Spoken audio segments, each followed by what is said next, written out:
2 Kings chapter 1.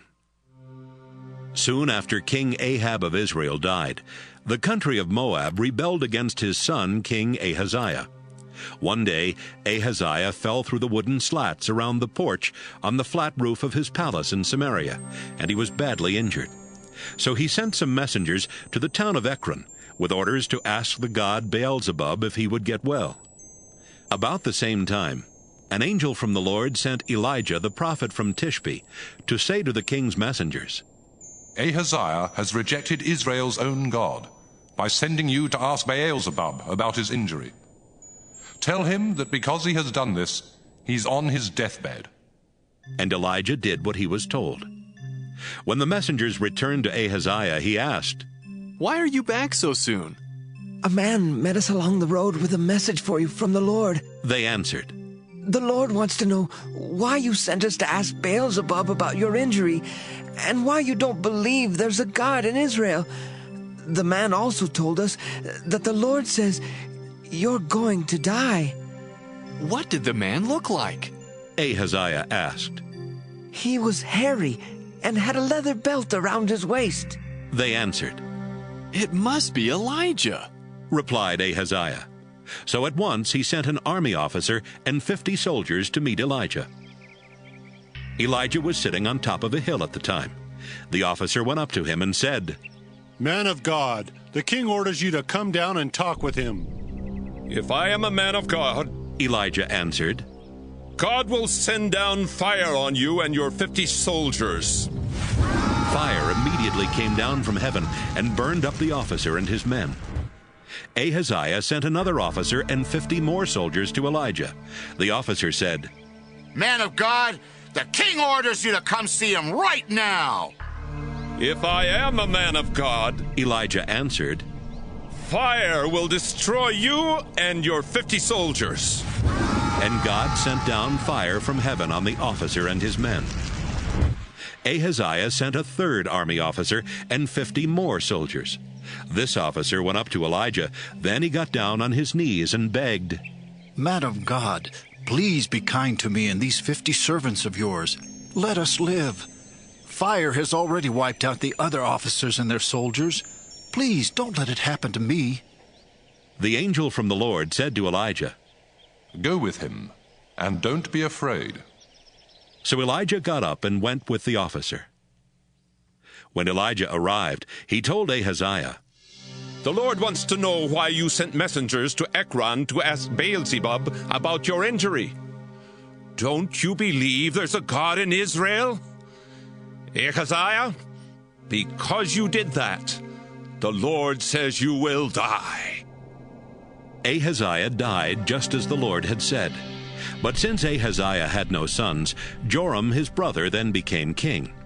This happened in the 2nd year that Jehoram, son of Jehoshaphat, was king of Judah. Everything else Ahaziah did while he was king is written in the history of the kings of Israel. As the account continues, we now come to the book of 2 Kings. 2 Kings reveals decline, exile, and the unwavering voice of the prophets. Here we see that God's word remains firm in every generation. Continue with us and like, share, and subscribe to Rabsnet. 2 Kings chapter 2. Not long before the Lord took Elijah up into heaven in a strong wind, Elijah and Elisha were leaving Gilgal. Elijah said to Elisha, "The Lord wants me to go to Bethel, but you must stay here." Elisha replied, "I swear by the living Lord and by your own life that I will stay with you no matter what." And he went with Elijah to Bethel. A group of prophets who lived there asked Elisha, "Do you know that today the Lord is going to take away your master?" "Yes, I do," Elisha answered. "But don't remind me of it." Elijah then said, "Elisha, now the Lord wants me to go to Jericho, but you must stay here." Elisha replied, "I swear by the living Lord and by your own life that I will stay with you no matter what." And he went with Elijah to Jericho. A group of prophets who lived there asked Elisha, "Do you know that today the Lord is going to take away your master?" Yes, I do. Elisha answered. But don't remind me of it. Elijah then said to Elisha, Now the Lord wants me to go to the Jordan River, but you must stay here. Elisha replied, I swear by the living Lord and by your own life that I will never leave you. So the two of them walked on together. 50 prophets followed Elijah and Elisha from Jericho, then stood at a distance and watched as the two men walked toward the river. When they got there, Elijah took off his coat. Then he rolled it up and struck the water with it. At once a path opened up through the river, and the two of them walked across on dry ground. After they had reached the other side, Elijah said, Elisha, the Lord will soon take me away. What can I do for you before that happens? Elisha answered, Please, give me twice as much of your power as you give the other prophets, so I can be the one who takes your place as their leader. It won't be easy, Elijah answered. It can happen only if you see me, as I'm being taken away. Elijah and Elisha were walking along and talking, when suddenly there appeared between them a flaming chariot pulled by fiery horses. Right away a strong wind took Elijah up into heaven. Elisha saw this and shouted, Israel's cavalry and chariots have taken my master away. After Elijah had gone, Elisha tore his clothes in sorrow. Elijah's coat had fallen off, so Elisha picked it up and walked back to the Jordan River. He struck the water with the coat and wondered, Will the Lord perform miracles for me as he did for Elijah? As soon as Elisha did this, a dry path opened up through the water and he walked across. When the prophets from Jericho saw what happened, they said to each other, Elisha now has Elijah's power. They walked over to him, bowed down, and said, There are 50 strong men here with us. Please let them go look for your master. Maybe the Spirit of the Lord carried him off to some mountain or valley. No, Elisha replied. They won't find him. They kept begging until he was embarrassed to say no. He finally agreed, and the prophet sent the men out. They looked 3 days for Elijah, but never found him. They returned to Jericho, and Elisha said, I told you that you wouldn't find him. One day the people of Jericho said, Elisha, you can see that our city is in a good spot, but the water from our spring is so bad that it even keeps our crops from growing. He replied, Put some salt in a new bowl and bring it to me. They brought him the bowl of salt, and he carried it to the spring. He threw the salt into the water and said, The Lord has made this water pure again. From now on you'll be able to grow crops, and no one will starve.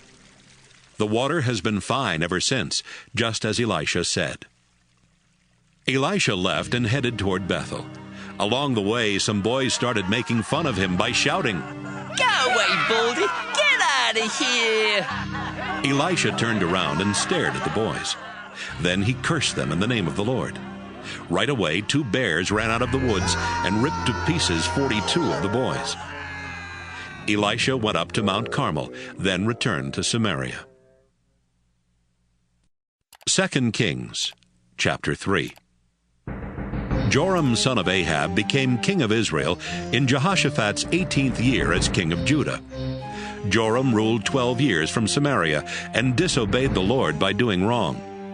He tore down the stone image his father had made to honor Baal, and so he wasn't as sinful as his parents.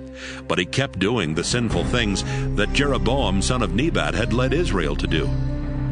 For many years, the country of Moab had been controlled by Israel and was forced to pay taxes to the kings of Israel. King Mesha of Moab raised sheep, so he paid the king of Israel 100,000 lambs and the wool from 100,000 rams. But soon after the death of Ahab, Mesha rebelled against Israel. One day Joram left Samaria and called together Israel's army. He sent this message to King Jehoshaphat of Judah. The king of Moab has rebelled. Will you go with me to attack him? Yes, I will. Jehoshaphat answered. I am on your side, and my soldiers and horses are at your command. But which way should we go? We will march through Edom Desert. Joram replied. So Joram, Jehoshaphat, and the king of Edom led their troops out. But 7 days later there was no drinking water left for them or their animals. Joram cried out, "This is terrible. The Lord must have led us out here to be captured by Moab's army." Jehoshaphat said, "Which of the Lord's prophets is with us? We can find out from him what the Lord wants us to do." One of Joram's officers answered, "Elisha son of Shaphat is here. He was one of Elijah's closest followers." Jehoshaphat replied, "He can give us the Lord's message." The 3 kings went over to Elisha, and he asked Joram, "Why did you come to me? Go talk to the prophets of the foreign gods your parents worshipped." "No," Joram answered. "It was the Lord who led us out here so that Moab's army could capture us." Elisha said to him, "I serve the Lord all-powerful, and as surely as he lives, I swear I wouldn't even look at you if I didn't respect King Jehoshaphat." Then Elisha said, "Send for someone who can play the harp." The harpist began playing, and the Lord gave Elisha this message for Joram. "The Lord says that this dry riverbed will be filled with water. You won't feel any wind or see any rain, but there will be plenty of water for you and your animals. That simple thing isn't all the Lord is going to do. He will also help you defeat Moab's army.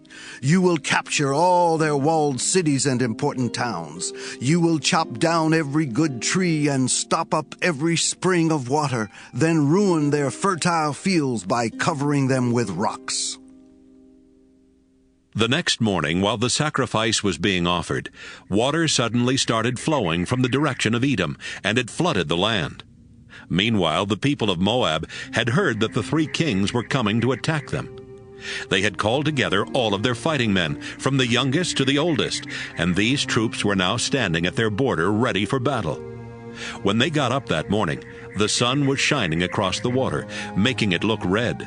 The Moabite troops took one look and shouted, "Look at that blood! The armies of those kings must have fought and killed each other. Come on, let's go take what's left in their camp." But when they arrived at Israel's camp, the Israelite soldiers came out and attacked them until they turned and ran away. Israel's army chased them all the way back to Moab, and even there they kept up the attack. The Israelites destroyed the Moabite towns. They chopped down the good trees and stopped up the springs of water, then covered the fertile fields with rocks.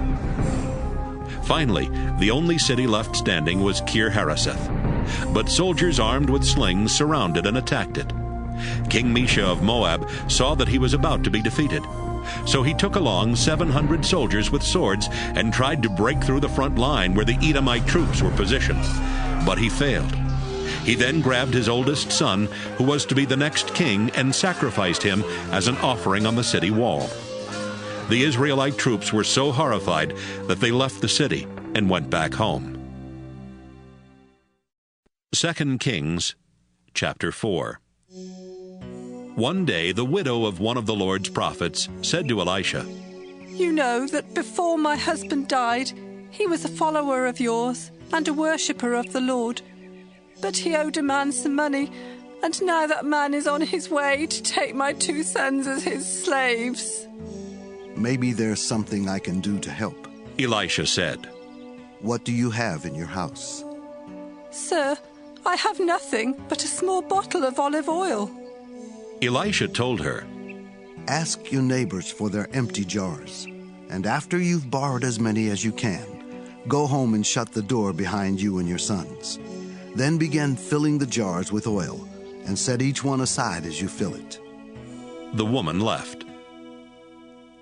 Later, when she and her sons were back inside their house, the 2 sons brought her the jars, and she began filling them. At last she said to one of her sons, "Bring me another jar." "We don't have any more," he answered, and the oil stopped flowing from the small bottle. After she told Elisha what had happened, he said, "Sell the oil, and use part of the money to pay what you owe the man. You and your sons can live on what is left." Once, while Elisha was in the town of Shunem, he met a rich woman who invited him to her home for dinner. After that, whenever he was in Shunem, he would have a meal there with her and her husband. Some time later, the woman said to her husband, I'm sure the man who comes here so often is a prophet of God. Why don't we build him a small room on the flat roof of our house? We can put a bed, a table and chair, and an oil lamp in it. Then, whenever he comes, he can stay with us. The next time Elisha was in Shunem, he stopped at their house and went up to his room to rest. He said to his servant Gehazi, This woman has been very helpful. Have her come up here to the roof for a moment.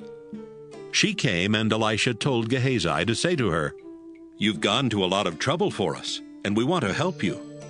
Is there something we can request the king or army commander to do? The woman answered, With my relatives nearby, I have everything I need. Then what can we do for her? Elisha asked Gehazi. Gehazi replied, I do know that her husband is old, and that she doesn't have a son. Ask her to come here again, Elisha told his servant. He called for her, and she came and stood in the doorway of Elisha's room. Elisha said to her, Next year at this time, you'll be holding your own baby son in your arms. You're a man of God, the woman replied. Please, don't lie to me. But a few months later, the woman got pregnant. She gave birth to a son just as Elisha had promised. One day, while the boy was still young, he was out in the fields with his father, where the workers were harvesting the crops. Suddenly he shouted, My head hurts! It hurts a lot! Carry him back to his mother, the father said to his servant. The servant picked up the boy and carried him to his mother. The boy lay on her lap all morning, and by noon he was dead. She carried him upstairs to Elisha's room and laid him across the bed. Then she walked out and shut the door behind her. The woman called to her husband. I need to see the prophet. Let me use one of the donkeys. Send a servant along with me and let me leave now so I can get back quickly. Why do you need to see him today? Her husband asked. It's not the Sabbath or time for the new moon festival. That's all right, she answered. She saddled the donkey and said to her servant, Let's go, and don't slow down unless I tell you to. She left at once for Mount Carmel to talk with Elisha. When Elisha saw her coming, he said, Gehazi, look, it's the woman from Shunem. Run and meet her, and ask her if everything is all right with her and her family. Everything is fine, she answered Gehazi. But as soon as she got to the top of the mountain, she went over and grabbed Elisha by the feet.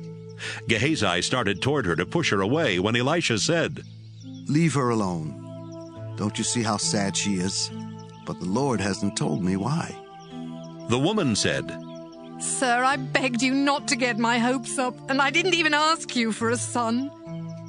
Gehazi, get ready and go to her house, Elisha said.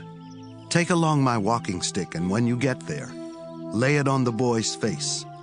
Don't stop to talk to anyone, even if they try to talk to you. But the boy's mother said to Elisha, I swear by the living Lord and by your own life that I won't leave without you. So Elisha got up and went with them.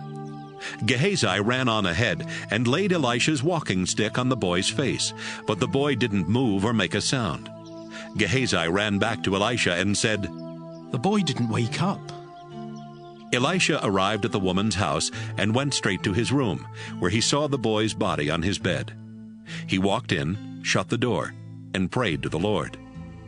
Then he got on the bed and stretched out over the dead body, with his mouth on the boy's mouth, his eyes on his eyes, and his hand on his hands. As he lay there, the boy's body became warm. Elisha got up and walked back and forth in the room. Then he went back and leaned over the boy's body. The boy sneezed 7 times and opened his eyes. Elisha called out to Gehazi, Have the boy's mother come here. Gehazi did, and when she was at the door, Elisha said, You can take your son. She came in and bowed down at Elisha's feet. Then she picked up her son and left. Later, Elisha went back to Gilgal, where there was almost nothing to eat because the crops had failed. One day, while the prophets who lived there were meeting with Elisha, he said to his servant, Fix a big pot of stew for these prophets. One of them went out into the woods to gather some herbs. He found a wild vine and picked as much of its fruit as he could carry, but he didn't know that the fruit was very sour. When he got back, he cut up the fruit and put it in the stew. The stew was served, and when the prophets started eating it, they shouted, "Elisha, this stew tastes terrible. We can't eat it." "Bring me some flour," Elisha said. He sprinkled the flour in the stew and said, "Now serve it to them." And the stew tasted fine. A man from the town of Baal-Shalisha brought Elisha some freshly cut grain and 20 loaves of bread made from the first barley that was harvested. Elisha said, "Give it to the people so they can eat." "There's not enough here for 100 people," his servant said. "Just give it to them," Elisha replied. "The Lord has promised there will be more than enough." So the servant served the bread and grain to the people. They ate and still had some left over, just as the Lord had promised. 2 Kings, chapter 5. Naaman was the commander of the Syrian army. The Lord had helped him and his troops defeat their enemies, so the king of Syria respected Naaman very much. Naaman was a brave soldier, but he had leprosy. One day, while the Syrian troops were raiding Israel, they captured a girl, and she became a servant of Naaman's wife.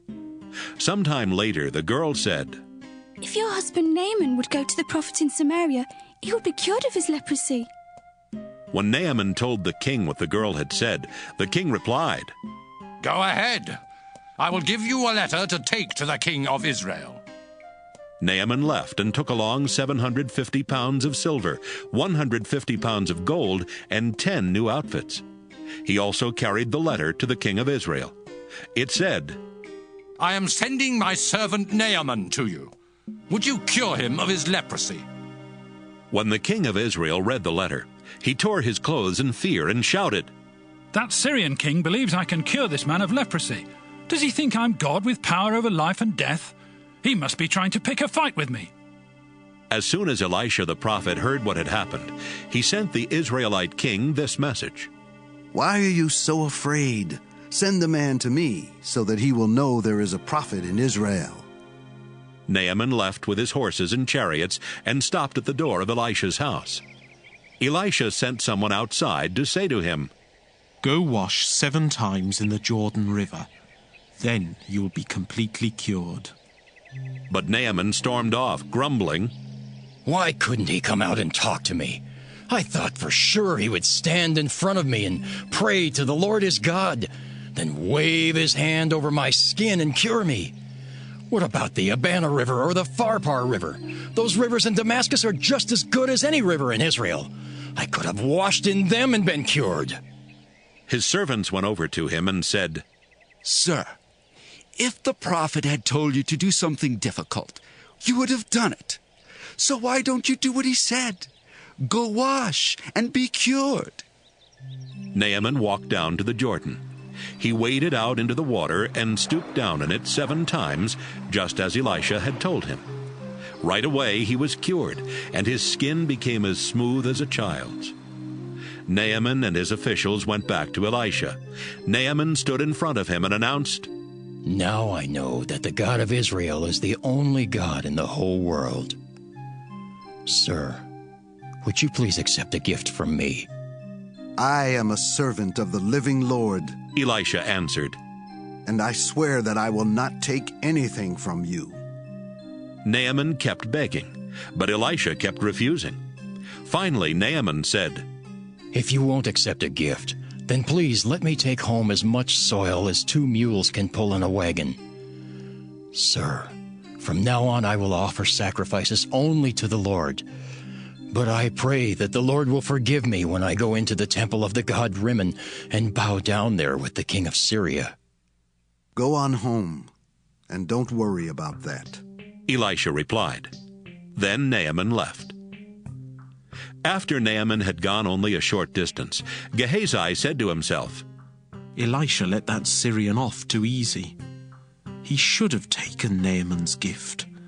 I swear by the living Lord that I will talk to Naaman myself and get something from him." So he hurried after Naaman. When Naaman saw Gehazi running after him, he got out of his chariot to meet him. Naaman asked, "Is everything all right?" "Yes," Gehazi answered. "But my master has sent me to tell you about 2 young prophets from the hills of Ephraim. They came asking for help, and now Elisha wants to know if you would give them about 75 pounds of silver and some new clothes." "Sure," Naaman replied. "But why don't you take twice that amount of silver?"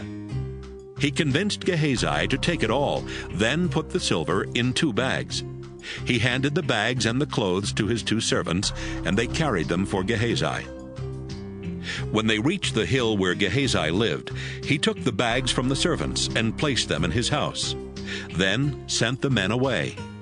After they had gone, Gehazi went in and stood in front of Elisha, who asked, "Gehazi, where have you been?" "Nowhere, sir," Gehazi answered.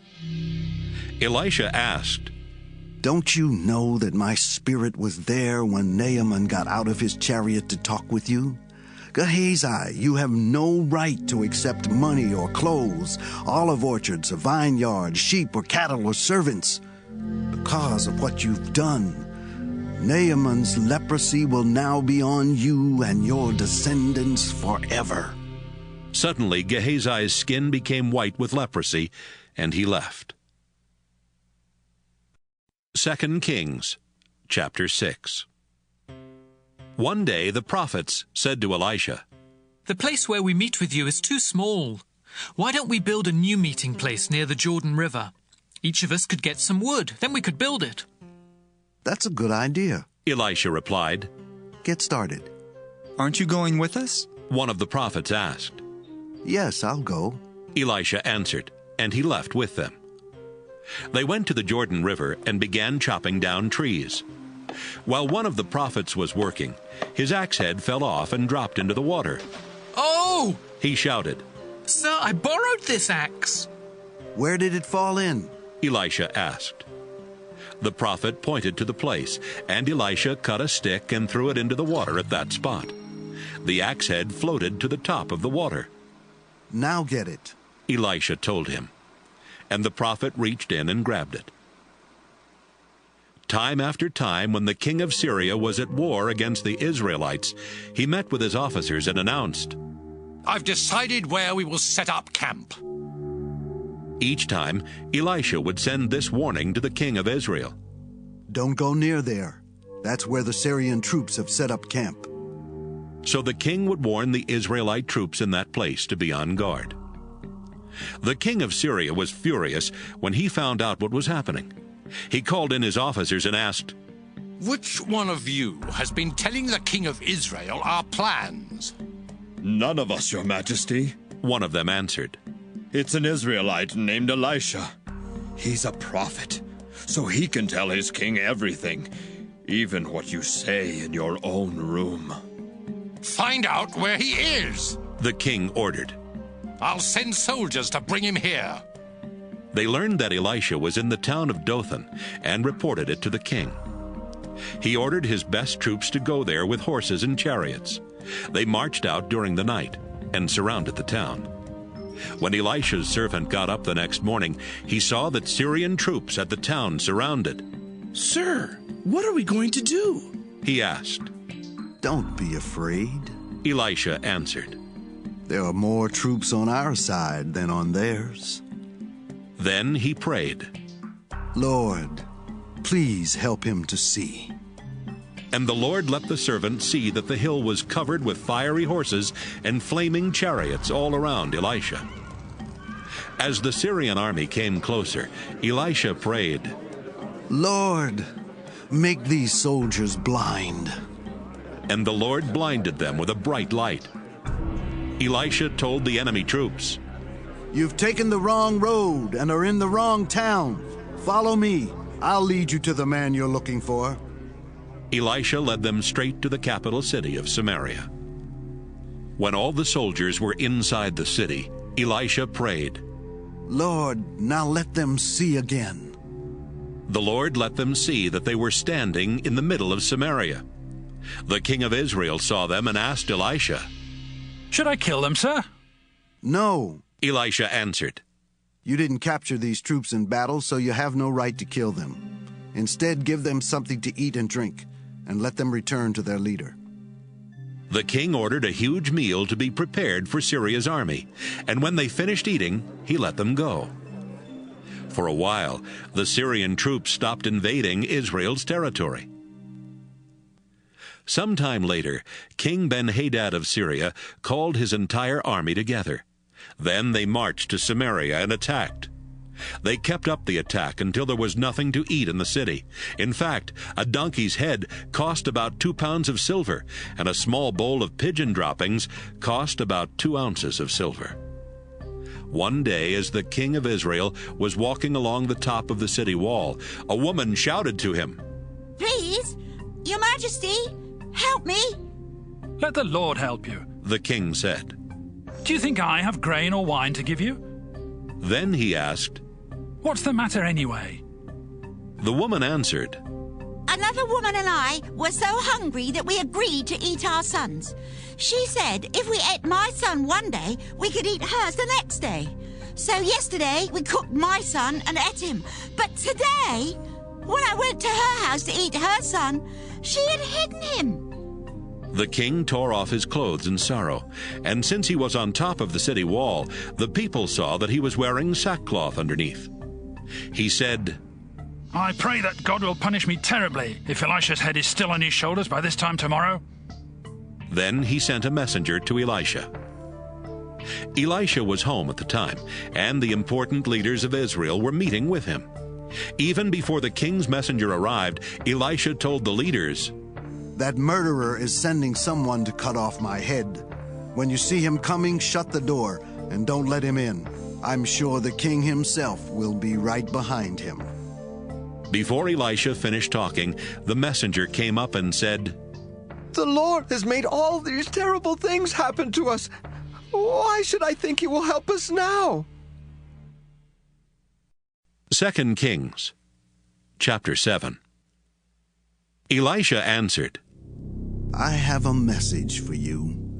The Lord promises that tomorrow here in Samaria you will be able to buy a large sack of flour or 2 large sacks of barley for almost nothing." The chief officer there with the king replied, "I don't believe it. Even if the Lord sent a rainstorm, it couldn't produce that much grain by tomorrow." "You will see it happen, but you won't eat any of the food," Elisha warned him. About the same time, 4 men with leprosy were just outside the gate of Samaria. They said to each other, "Why should we sit here waiting to die? There's nothing to eat in the city, so we would starve if we went inside." "But if we stay out here, we will die for sure. Let's sneak over to the Syrian army camp and surrender. They might kill us, but they might not." That evening, the 4 men got up and left for the Syrian camp. As they walked toward the camp, the Lord caused the Syrian troops to hear what sounded like the roar of a huge cavalry. The soldiers said to each other, "Listen, the king of Israel must have hired Hittite and Egyptian troops to attack us. Let's get out of here." So they ran out of their camp that night, leaving their tents and horses and donkeys. When the 4 men with leprosy reached the edge of the Syrian camp, no one was there. They walked into one of the tents, where they ate and drank before carrying off clothes as well as silver and gold. They hid all this, then walked into another tent. They took what they wanted and hid it too. They said to each other, "This isn't right. Today is a day to celebrate, and we haven't told anyone else what has happened. If we wait until morning, we'll be punished. Let's go to the king's palace right now and tell the good news." They went back to Samaria and shouted up to the guards at the gate, "We've just come from the Syrian army camp, and all the soldiers are gone. The tents are empty, and the horses and donkeys are still tied up. We didn't see or hear anybody." The guards reported the news to the king's palace. The king got out of bed and said to his officers, "I know what those Syrians are doing. They know we're starving, so they're hiding in the fields, hoping we will go out to look for food. When we do, they can capture us and take over our city." One of his officers replied, We have a few horses left.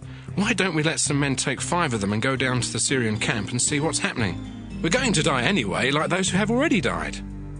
They found 2 chariots, and the king commanded the men to find out what had happened to the Syrian troops. The men rode as far as the Jordan River. All along the way, they saw clothes and equipment that the Syrians had thrown away as they escaped. Then they went back to the king and told him what they had seen. At once, the people went to the Syrian camp and carried off what was left. They took so much that a large sack of flour and 2 large sacks of barley sold for almost nothing, just as the Lord had promised. The king of Israel had put his chief officer in charge of the gate, but he died when the people trampled him as they rushed out of the city. Earlier, when the king was at Elisha's house, Elisha had told him that flour or barley would sell for almost nothing. But the officer refused to believe that even the Lord could do that. So Elisha warned him that he would see it happen, but would not eat any of the food. And that's exactly what happened. The officer was trampled to death. 2 Kings, chapter 8. Elisha told the woman whose son he had brought back to life, "The Lord has warned that there will be no food here for 7 years. Take your family and go live somewhere else for a while." The woman did exactly what Elisha had said and went to live in Philistine territory. She and her family lived there 7 years. Then she returned to Israel and immediately begged the king to give back her house and property. Meanwhile, the king was asking Gehazi, the servant of Elisha, about the amazing things Elisha had been doing. While Gehazi was telling him that Elisha had brought a dead boy back to life, the woman and her son arrived. "Here's the boy, Your Majesty," Gehazi said. "And this is his mother." The king asked the woman to tell her story, and she told him everything that had happened. He then said to one of his officials, "I want you to make sure that this woman gets back everything that belonged to her, including the money her crops have made since the day she left Israel." Sometime later, Elisha went to the capital city of Damascus to visit King Ben-Hadad of Syria, who was sick. And when Ben-Hadad was told he was there, he said to Hazael, "Go meet with Elisha, the man of God, and have him ask the Lord if I will get well, and take along a gift for him." Hazael left with 40 camel loads of the best things made in Damascus as a gift for Elisha. He found the prophet and said, "Your servant King Ben-Hadad wants to know if he will get well." "Tell him he will," Elisha said to Hazael. "But the Lord has already told me that Ben-Hadad will definitely die." Elisha stared at him until Hazael was embarrassed. Then Elisha began crying. "Sir, why are you crying?" Hazael asked. Elisha answered, "Because I know the terrible things you will do to the people of Israel. You will burn down their walled cities and slaughter their young men. You will even crush the heads of their babies and rip open their pregnant women." "How could I ever do anything like that?" Hazael replied. "I'm only a servant and don't have that kind of power." "Hazael, the Lord has told me that you will be the next king of Syria." Hazael went back to Ben-Hadad and told him, "Elisha said that you will get well." But the very next day, Hazael got a thick blanket. He soaked it in water and held it over Ben-Hadad's face until he died. Hazael then became king. Jehoram, son of Jehoshaphat, became king of Judah in Joram's 5th year as king of Israel, while Jehoshaphat was still king of Judah. Jehoram was 32 years old when he became king, and he ruled 8 years from Jerusalem. Jehoram disobeyed the Lord by doing wrong. He married Ahab's daughter and was as sinful as Ahab's family and the kings of Israel. But the Lord refused to destroy Judah because he had promised his servant David that someone from his family would always rule in Judah. While Jehoram was king, the people of Edom rebelled and chose their own king. So Jehoram and his cavalry marched to Zair, where the Edomite army surrounded him and his commanders. During the night, he attacked the Edomites, but he was defeated, and his troops escaped to their homes. Judah was never able to regain control of Edom. Even the town of Libnah rebelled at that time. Everything else Jehoram did while he was king is written in the history of the kings of Judah. Jehoram died and was buried beside his ancestors in Jerusalem. His son Ahaziah then became king. Ahaziah, son of Jehoram, became king of Judah in the 12th year of Joram's rule in Israel. Ahaziah was 22 years old when he became king, and he ruled from Jerusalem for only 1 year. His mother was Athaliah, a granddaughter of King Omri of Israel. Since Ahaziah was related to Ahab's family, he acted just like them and disobeyed the Lord by doing wrong. Ahaziah went with King Joram of Israel to attack King Hazael and the Syrian troops at Ramoth in Gilead. Joram was wounded in that battle, so he went to the town of Jezreel to recover. Ahaziah went there to visit him. 2 Kings, chapter 9.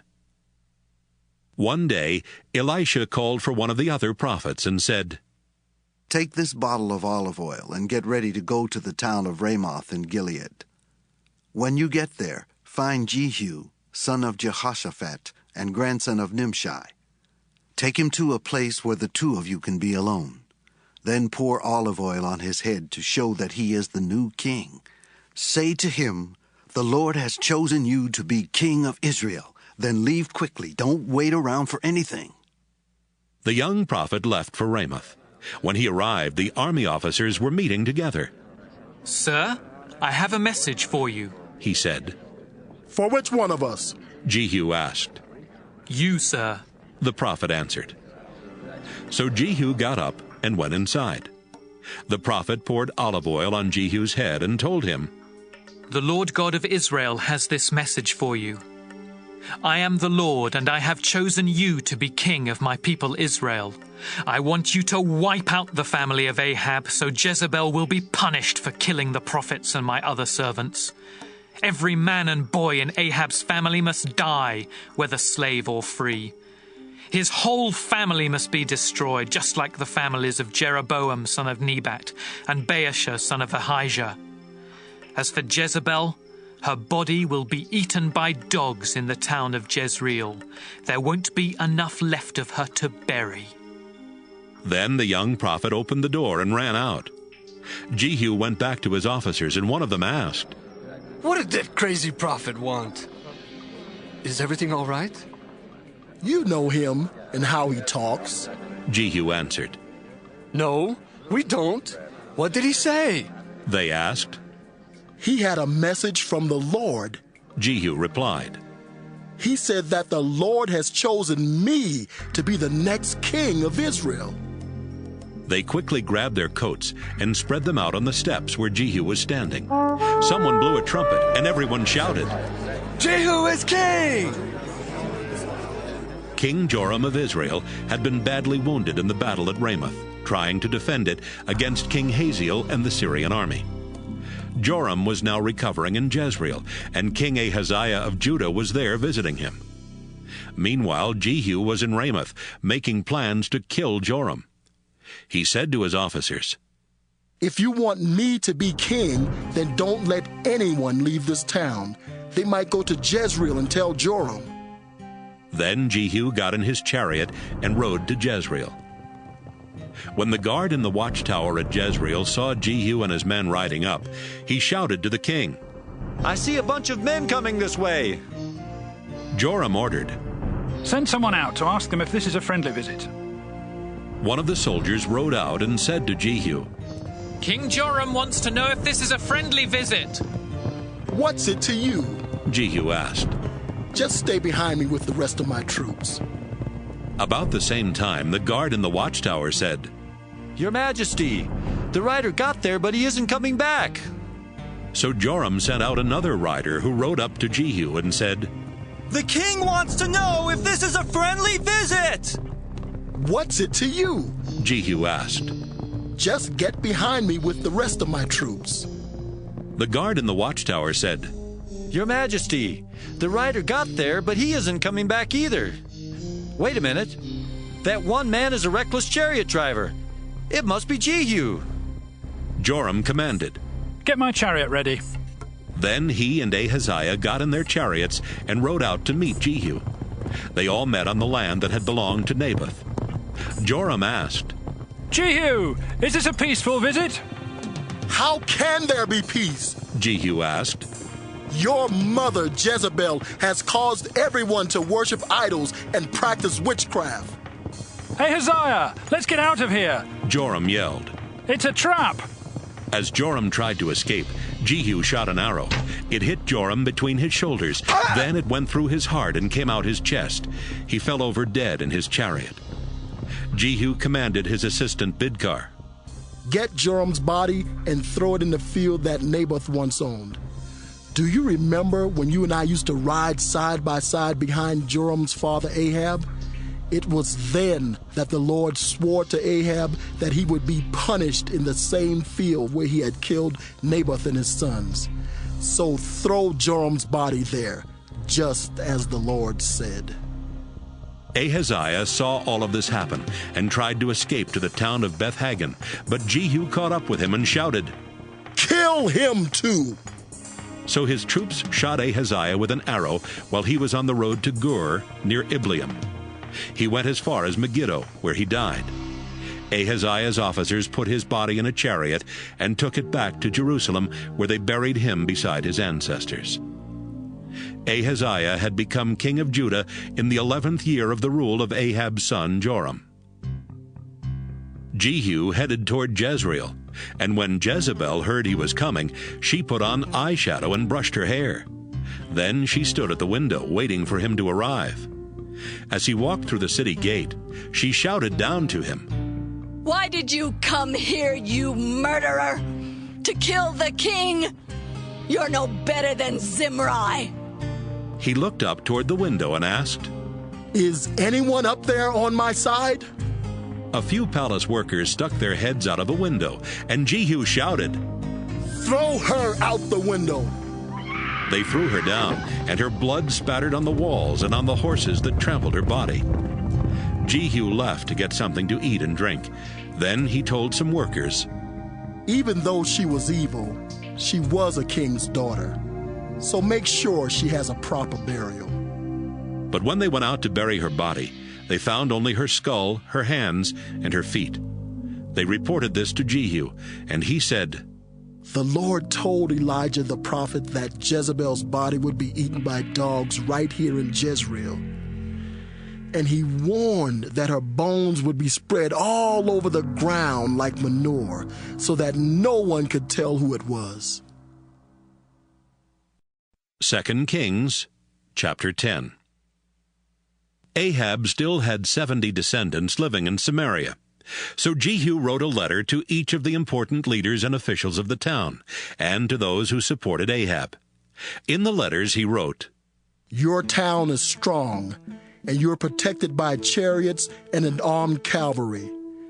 And I know that King Ahab's descendants live there with you. So as soon as you read this letter, choose the best person for the job and make him the next king. Then be prepared to defend Ahab's family. The officials and leaders read the letters and were very frightened. They said to each other, Jehu has already killed King Joram and King Ahaziah. We have to do what he says. The prime minister, the mayor of the city, as well as the other leaders and Ahab's supporters, sent this answer to Jehu. We are your servants, your majesty, and we will do whatever you tell us. But it's not our place to choose someone to be king. You do what you think is best. Jehu then wrote another letter which said, If you are on my side and will obey me, then prove it. Bring me the heads of the descendants of Ahab, and be here in Jezreel by this time tomorrow. The 70 descendants of King Ahab were living with some of the most important people of the city. And when these people read Jehu's second letter, they called together all 70 of Ahab's descendants. They killed them, put their heads in baskets, and sent them to Jezreel. When Jehu was told what had happened, he said, Put the heads in 2 piles at the city gate, and leave them there until morning. The next morning, Jehu went out and stood where everyone could hear him, and he said, "You people are not guilty of anything. I'm the one who plotted against Joram and had him killed. But who killed all these men? Listen to me. Everything the Lord's servant Elijah promised about Ahab's family will come true." Then Jehu killed the rest of Ahab's relatives living in Jezreel, as well as his highest officials, his priests, and his closest friends. No one in Ahab's family was left alive in Jezreel. Jehu left for Samaria, and along the way he met some relatives of King Ahaziah of Judah at a place where shepherds meet. He asked, "Who are you?" "We are relatives of Ahaziah," they answered. "We're going to visit his family." "Take them alive," Jehu said to his officers. So they grabbed them and led them to the well near the shepherds' meeting place, where they killed all 42 of them. As Jehu went on, he saw Jehonadab, son of Rechab, coming to meet him. Jehu greeted him, then said, "Jehonadab, I'm on your side. Are you on mine?" "Yes, I am." "Then give me your hand," Jehu answered. He helped Jehonadab into his chariot and said, "Come with me and see how faithful I am to the Lord." They rode together in Jehu's chariot to Samaria. Jehu killed everyone there who belonged to Ahab's family, as well as all his officials. Everyone in his family was now dead, just as the Lord had promised Elijah. Jehu called together the people in Samaria and said, "King Ahab sometimes worshiped Baal, but I will be completely faithful to Baal. I'm going to offer a huge sacrifice to him. So invite his prophets and priests, and be sure everyone who worships him is there. Anyone who doesn't come will be killed." But this was a trick. Jehu was really planning to kill the worshippers of Baal. He said, "Announce a day of worship for Baal." After the day had been announced, Jehu sent an invitation to everyone in Israel. All the worshippers of Baal came, and the temple was filled from one end to the other. Jehu told the official in charge of the sacred robes to make sure that everyone had a robe to wear. Jehu and Jehonadab went into the temple, and Jehu said to the crowd, "Look around and make sure that only the worshippers of Baal are here. No one who worships the Lord is allowed in." Then they began to offer sacrifices to Baal. Earlier, Jehu had ordered 80 soldiers to wait outside the temple. He had warned them, "I will get all these worshippers here, and if any of you let even one of them escape, you will be killed instead." As soon as Jehu finished offering the sacrifice, he told the guards and soldiers, "Come in and kill them. Don't let anyone escape." They slaughtered everyone in the crowd and threw the bodies outside. Then they went back into the temple and carried out the image of Baal. They burned it and broke it into pieces. Then they completely destroyed Baal's temple. And since that time, it's been nothing but a public toilet. That's how Jehu stopped the worship of Baal in Israel. But he did not stop the worship of the gold statues of calves at Dan and Bethel that Jeroboam had made for the people to worship. Later the Lord said, "Jehu, you have done right by destroying Ahab's entire family, just as I had planned. So I will make sure that the next 4 kings of Israel will come from your own family." But Jehu did not completely obey the commands of the Lord God of Israel. Instead, he kept doing the sinful things that Jeroboam had caused the Israelites to do. In those days, the Lord began to reduce the size of Israel's territory. King Hazael of Syria defeated the Israelites and took control of the regions of Gilead and Bashan, east of the Jordan River, and north of the town of Aroer, near the Arnon River. This was the land where the tribes of Gad, Reuben, and Manasseh had once lived. Everything else Jehu did while he was king, including his brave deeds, is written in the history of the kings of Israel. Jehu died and was buried in Samaria, and his son Jehoahaz became king. Jehu had ruled Israel 28 years from Samaria. 2 Kings, chapter 11. As soon as Athaliah heard that her son King Ahaziah was dead, she decided to kill any relative who could possibly become king. She would have done that, but Jehosheba rescued Joash, son of Ahaziah, just as he was about to be murdered. Jehosheba, who was Jehoram's daughter and Ahaziah's half-sister, hid her nephew Joash and his personal servant in a bedroom in the Lord's temple, where he was safe from Athaliah. Joash hid in the temple with Jehosheba for 6 years, while Athaliah ruled as queen of Judah. Joash, son of Ahaziah, had hidden in the Lord's temple 6 years. Then in the 7th year, Jehoiada the priest sent for the commanders of the king's special bodyguards and the commanders of the palace guards. They met him at the temple, and he asked them to make a promise in the name of the Lord. Then he brought out Joash and said to them, "Here's what I want you to do. 3 of your guard units will be on duty on the Sabbath. I want 1 unit to guard the palace. Another unit will guard Surgate, and the 3rd unit will guard the palace gate and relieve the palace guards. The other 2 guard units are supposed to be off duty on the Sabbath, but I want both of them to stay here at the temple and protect King Joash. Make sure they follow him wherever he goes, and have them keep their swords ready to kill anyone who tries to get near him." The commanders followed Jehoiada's orders.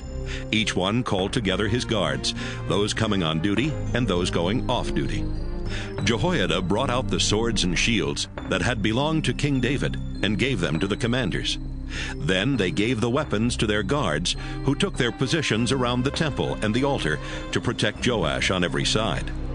Jehoiada brought Joash outside, where he placed the crown on his head and gave him a copy of instructions for ruling the nation. Olive oil was poured on his head to show that he was now king, while the crowd clapped and shouted, "Long live the king!" Queen Athaliah heard the crowd and went to the temple. There she saw Joash standing by one of the columns, which was the usual place for the king. The singers and the trumpet players were standing next to him, and the people were celebrating and blowing trumpets. Athaliah tore her clothes in anger and shouted, "You betrayed me! You traitors!" Right away, Jehoiada said to the army commanders, "Kill her, but don't do it anywhere near the Lord's temple. Take her out in front of the troops and kill anyone who is with her." So the commanders dragged her to the gate where horses are led into the palace, and they killed her there. Jehoiada the priest asked King Joash and the people to promise that they would be faithful to each other and to the Lord. Then the crowd went to the temple built to honor Baal and tore it down. They smashed the altars and idols and killed Mattan, the priest of Baal, right in front of the altars.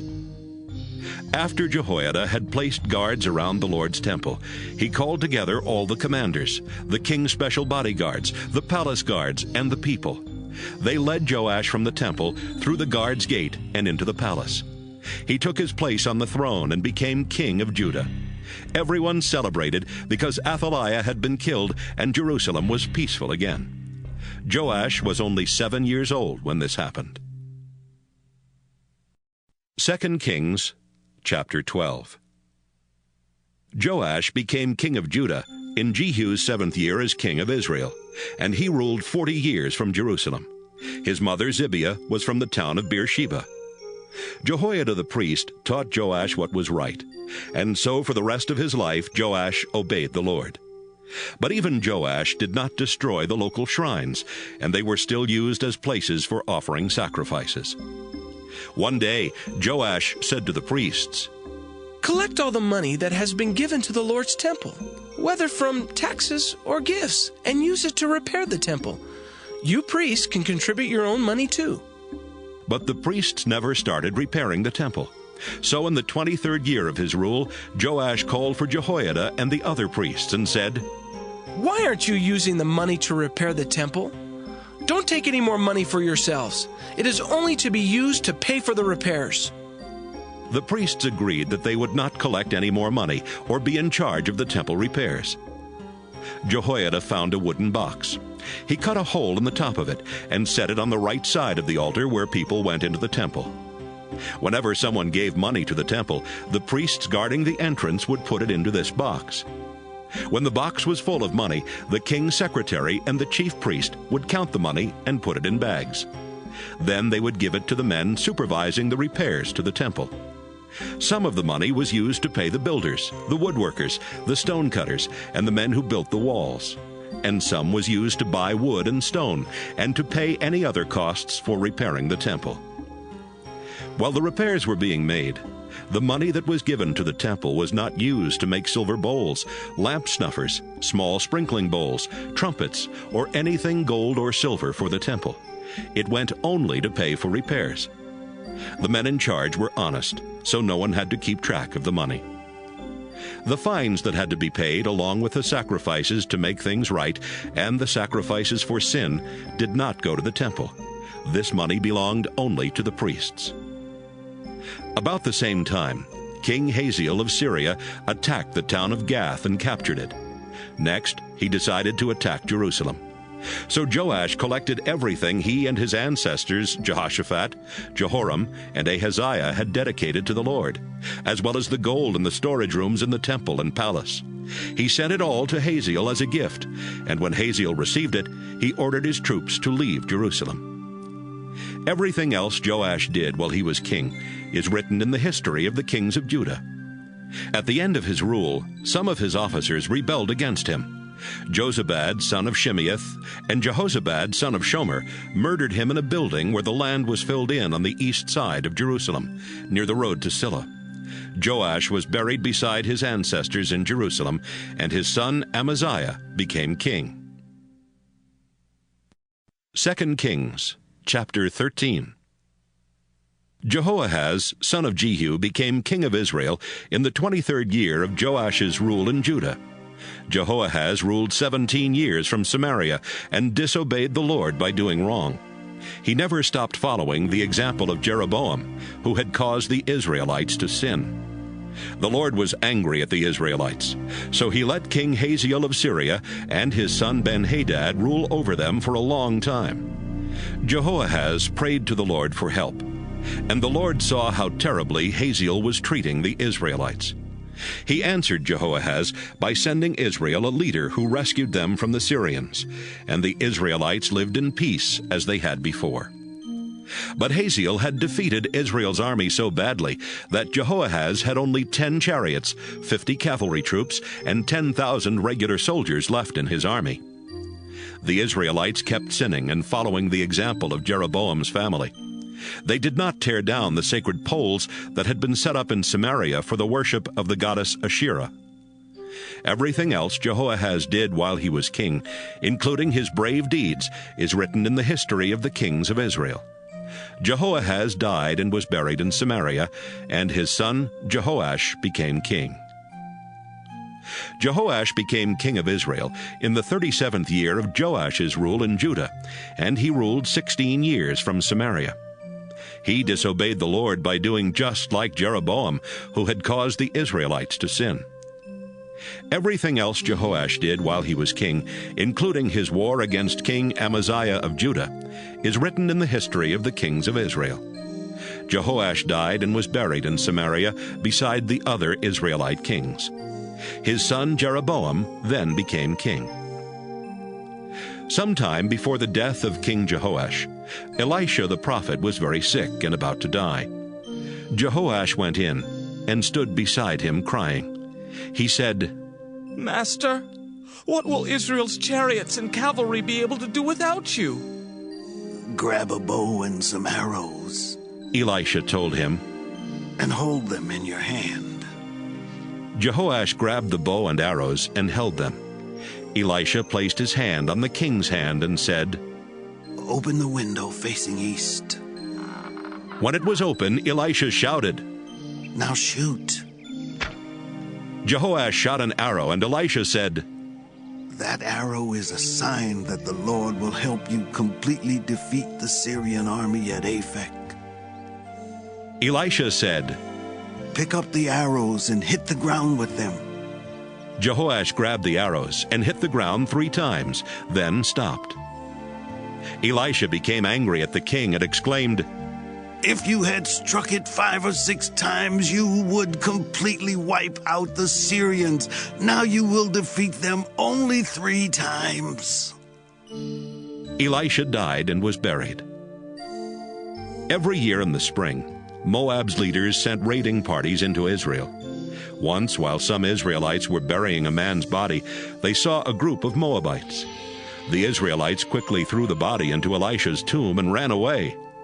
As soon as the man's body touched the bones of Elisha, the man came back to life and stood up. Israel was under the power of King Hazael of Syria during the entire rule of Jehoahaz. But the Lord was kind to the Israelites and showed them mercy because of his solemn agreement with their ancestors, Abraham, Isaac, and Jacob. In fact, he has never turned his back on them or let them be completely destroyed. Hazael died, and his son Ben-Hadad then became king of Syria. King Jehoash of Israel attacked and defeated the Syrian army 3 times. He took back from Ben-Hadad all the towns Hazael had captured in battle from his father Jehoahaz. 2 Kings, chapter 14. Amaziah, son of Joash, became king of Judah in the 2nd year of Jehoash's rule in Israel. Amaziah was 25 years old when he became king, and he ruled 29 years from Jerusalem, which was also the hometown of his mother Jehoaddan. Amaziah followed the example of his father Joash by obeying the Lord and doing right. But he was not as faithful as his ancestor David. Amaziah did not destroy the local shrines, and they were still used as places for offering sacrifices. As soon as Amaziah had control of Israel, he arrested and killed the officers who had murdered his father. But the children of those officers were not killed. The Lord had commanded in the law of Moses that only the people who sinned were to be punished, not their parents or children. While Amaziah was king, he killed 10,000 Edomite soldiers in Salt Valley. He captured the town of Selah and renamed it Joktheel, which is still its name. One day, Amaziah sent a message to King Jehoash of Israel. "Come out and face me in battle." Jehoash sent back this reply. Once upon a time, a small thorn bush in Lebanon announced that his son was going to marry the daughter of a large cedar tree. But a wild animal came along and trampled the small bush. Amaziah, you think you're so powerful because you defeated Edom. Go ahead and celebrate, but stay at home. If you cause any trouble, both you and your kingdom of Judah will be destroyed. But Amaziah refused to listen. So Jehoash and his troops marched to the town of Beth-Shemesh in Judah to attack Amaziah and his troops. During the battle, Judah's army was crushed. Every soldier from Judah ran back home, and Jehoash captured Amaziah. Jehoash then marched to Jerusalem and broke down the city wall from Ephraim Gate to Corner Gate, a section about 600 feet long. He took the gold and silver, as well as everything of value from the Lord's temple and the king's treasury. He took hostages, then returned to Samaria. Everything else Jehoash did while he was king, including his brave deeds and how he defeated King Amaziah of Judah, is written in the history of the kings of Israel. Jehoash died and was buried in Samaria beside the other Israelite kings. His son Jeroboam then became king. 15 years after Jehoash died, some people in Jerusalem plotted against Amaziah. He was able to escape to the town of Lachish, but another group of people caught him and killed him there. His body was taken back to Jerusalem on horseback and buried beside his ancestors. Everything else Amaziah did while he was king is written in the history of the kings of Judah. After his death, the people of Judah made his son Azariah king, even though he was only 16 at the time. Azariah was the one who later recaptured and rebuilt the town of Elath. Jeroboam, son of Jehoash, became king of Israel in the 15th year of Amaziah's rule in Judah. Jeroboam ruled 41 years from Samaria. He disobeyed the Lord by following the evil example of Jeroboam, son of Nebat, who had caused the Israelites to sin. Jeroboam extended the boundaries of Israel from Lebo-Hamath in the north to the Dead Sea in the south, just as the Lord had promised his servant Jonah, son of Amittai, who was a prophet from Gath-hepher. The Lord helped Jeroboam do this because he had seen how terribly the Israelites were suffering, whether slave or free, and no one was left to help them. And since the Lord had promised that he would not let Israel be completely destroyed, he helped Jeroboam rescue them. Everything else Jeroboam did while he was king, including his brave deeds and how he recaptured the towns of Damascus and Hamath, is written in the history of the kings of Israel. Jeroboam died and was buried, and his son Zechariah became king. 2 Kings, chapter 15. Azariah, son of Amaziah, became king of Judah in Jeroboam's 27th year as king of Israel. He was only 16 years old when he became king, and he ruled 52 years from Jerusalem, which was also the hometown of his mother, Jecholiah. Azariah obeyed the Lord by doing right, as his father Amaziah had done. But Azariah did not destroy the local shrines, and they were still used as places for offering sacrifices.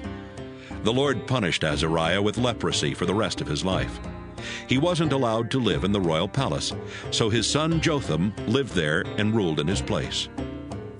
Everything else Azariah did while he was king is written in the history of the kings of Judah. Azariah died and was buried beside his ancestors in Jerusalem. His son Jotham then became king.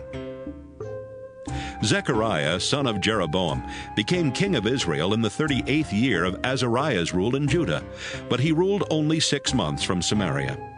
Like his ancestors, Zechariah disobeyed the Lord by following the evil ways of Jeroboam, son of Nebat, who had caused the Israelites to sin. Shallum, son of Jabesh, plotted against Zechariah and killed him in public.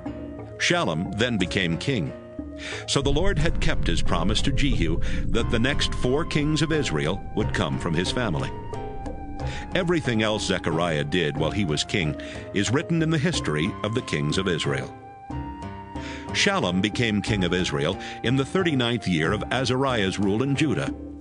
But only 1 month after Shallum became king, Menahem, son of Gadai, came to Samaria from Tirzah and killed him. Menahem then became king. The town of Tiphsah would not surrender to him, so he destroyed it and all the surrounding towns as far as Tirzah. He killed everyone living in Tiphsah, and with his sword he even ripped open pregnant women. Everything else Shallum did while he was king, including his plot against Zechariah, is written in the history of the kings of Israel. Menahem became king of Israel in Azariah's 39th year as king of Judah, and he ruled Israel 10 years from Samaria. He constantly disobeyed the Lord by following the example of Jeroboam, son of Nebat, who had caused the Israelites to sin. During Menahem's rule, King Tiglath-Pileser of Assyria invaded Israel. He agreed to help Menahem keep control of his kingdom if Menahem would pay him over 30 tons of silver. So Menahem ordered every rich person in Israel to give him at least 1 pound of silver, and he gave it all to Tiglath-Pileser, who stopped his attack and left Israel. Everything else Menahem did while he was king is written in the history of the kings of Israel. Menahem died, and his son Pekahiah became king. Pekahiah became king of Israel in the 50th year of Azariah's rule in Judah, and he ruled 2 years from Samaria. He disobeyed the Lord and caused the Israelites to sin, just as Jeroboam, son of Nebat, had done. Pekah, son of Remaliah, was Pekahiah's chief officer, but he made plans to kill the king. So he and 50 men from Gilead broke into the strongest part of the palace in Samaria and murdered Pekahiah, together with Argob and Ariah.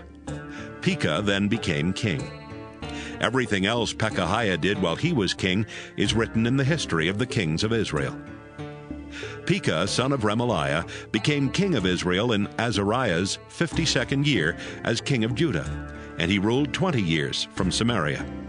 He disobeyed the Lord and followed the evil example of Jeroboam, son of Nebat, who had caused the Israelites to sin.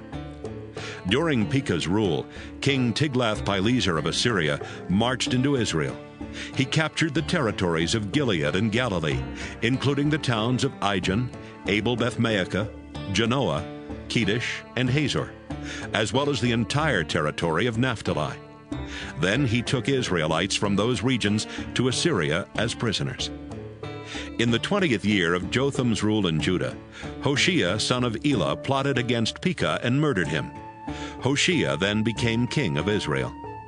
Everything else Pekah did while he was king is written in the history of the kings of Israel. Jotham, son of Azariah, became king of Judah in the 2nd year of Pekah's rule in Israel.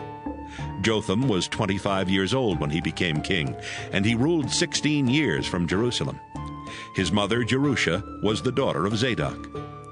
Jotham followed the example of his father by obeying the Lord and doing right. It was Jotham who rebuilt the upper gate that led into the court around the Lord's temple. But the local shrines were not destroyed, and they were still used as places for offering sacrifices. Everything else Jotham did while he was king is written in the history of the kings of Judah. During his rule, the Lord let King Rezin of Syria and King Pekah of Israel start attacking Judah. Jotham died and was buried beside his ancestors in Jerusalem, and his son Ahaz became king. 2 Kings, chapter 16. Ahaz, son of Jotham, became king of Judah in the 17th year of Pekah's rule in Israel. He was 20 years old at the time, and he ruled from Jerusalem for 16 years. Ahaz wasn't like his ancestor David. Instead, he disobeyed the Lord and was even more sinful than the kings of Israel. He sacrificed his own son, which was a disgusting custom of the nations that the Lord had forced out of Israel. Ahaz offered sacrifices at the local shrines, as well as on every hill and in the shade of large trees. While Ahaz was ruling Judah, the king of Edom recaptured the town of Elath from Judah and forced out the people of Judah. Edomites then moved into Elath, and they still live there. About the same time, King Rezin of Syria and King Pekah of Israel marched to Jerusalem and attacked, but they could not capture it. Ahaz sent a message to King Tiglath-Pileser of Assyria that said, "Your Majesty, King Rezin and King Pekah are attacking me, your loyal servant. Please come and rescue me." Along with the message, Ahaz sent silver and gold from the Lord's temple and from the palace treasury as a gift for the Assyrian king. As soon as Tiglath-Pileser received the message, he and his troops marched to Syria. He captured the capital city of Damascus. Then he took the people living there to the town of Kir as prisoners and killed King Rezin. Later, Ahaz went to Damascus to meet Tiglath-Pileser, and while Ahaz was there, he saw an altar and sent a model of it back to Uriah the priest, along with the plans for building one. Uriah followed the plans and built an altar exactly like the one in Damascus, finishing it just before Ahaz came back. When Ahaz returned, he went to see the altar and to offer sacrifices on it. He walked up to the altar and poured wine over it. Then he offered sacrifices to please the Lord, to give him thanks, and to ask for his blessings.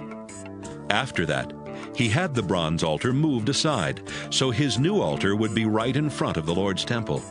He told Uriah the priest, "From now on, the morning and evening sacrifices, as well as all gifts of grain and wine, are to be offered on this altar. The sacrifices for the people and for the king must also be offered here. Sprinkle the blood from all the sacrifices on it, but leave the bronze altar for me to use for prayer and finding out what God wants me to do." Uriah did everything Ahaz told him. Ahaz also had the side panels and the small bowls taken off the movable stands in the Lord's temple. He had the large bronze bowl called the Sea removed from the bronze bowls on which it rested, and had it placed on a stand made of stone. He took down the special tent that was used for worship on the Sabbath, and closed up the private entrance that the kings of Judah used for going into the temple. He did all these things to please Tiglath-Pileser. Everything else Ahaz did while he was king is written in the history of the kings of Judah.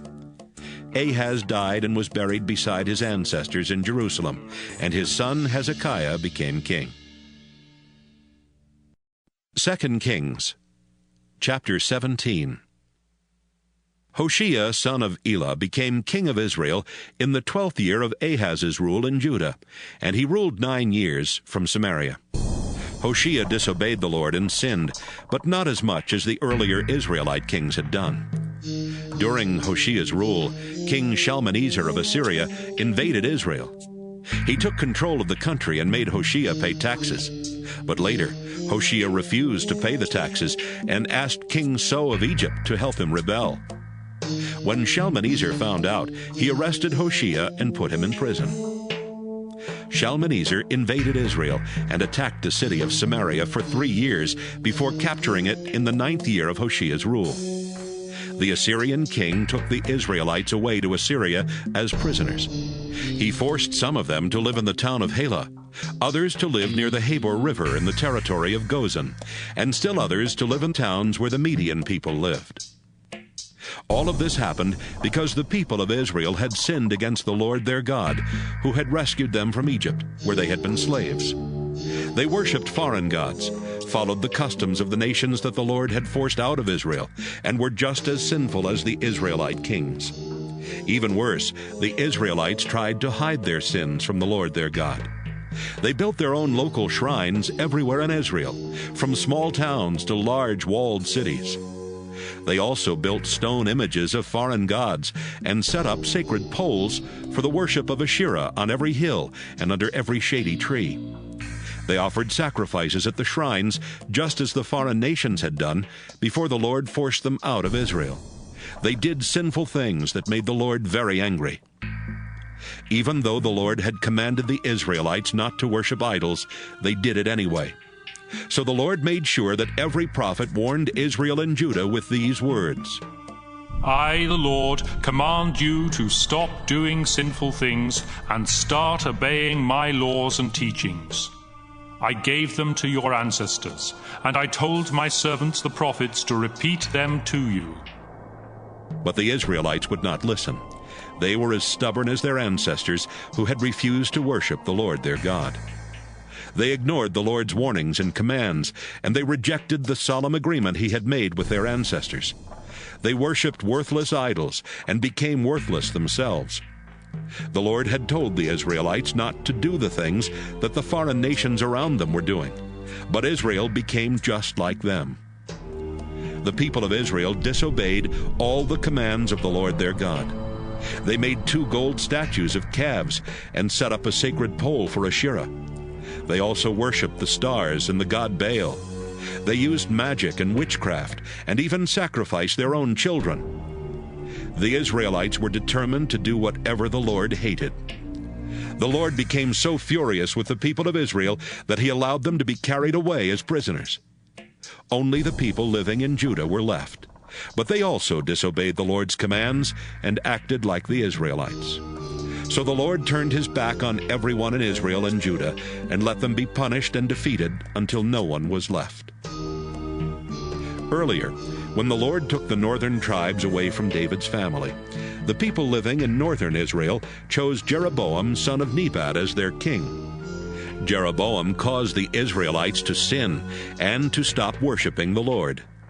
The people kept on sinning like Jeroboam until the Lord got rid of them, just as he had warned his servants the prophets. That's why the people of Israel were taken away as prisoners to Assyria, and that's where they remained. The king of Assyria took people who were living in the cities of Babylon, Cutha, Ava, Hamath, and Sepharvaim, and forced them to move to Israel. They took over the towns where the Israelites had lived, including the capital city of Samaria. At first, these people did not worship the Lord, so he sent lions to attack them, and the lions killed some of them.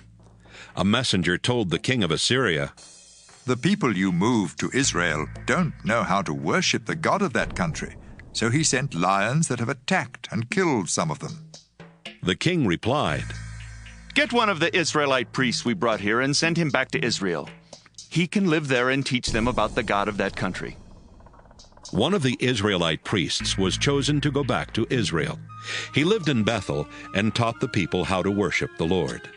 But in towns all over Israel, the different groups of people made statues of their own gods. Then they placed these idols in local Israelite shrines. The people from Babylonia made the god Succoth-Benoth. Those from Cutha made the god Nergal. Those from Hamath made Ashima.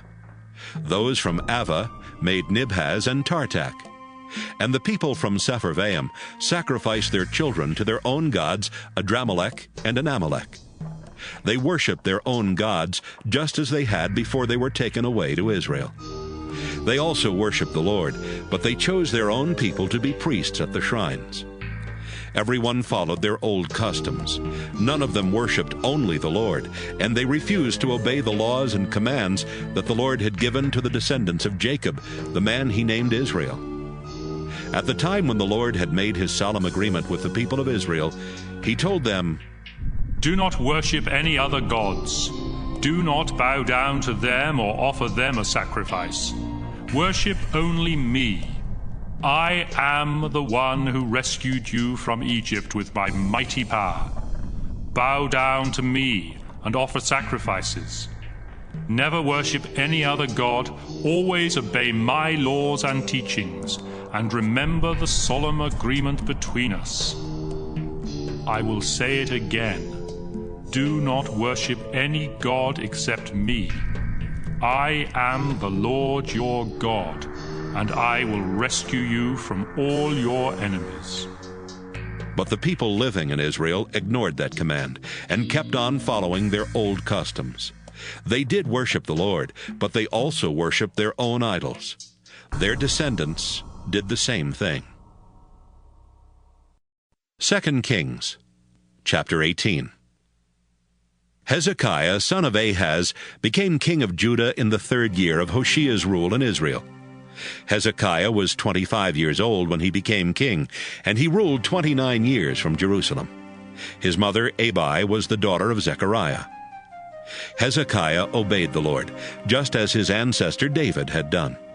He destroyed the local shrines, then tore down the images of foreign gods, and cut down the sacred pole for worshiping the goddess Asherah. He also smashed the bronze snake Moses had made.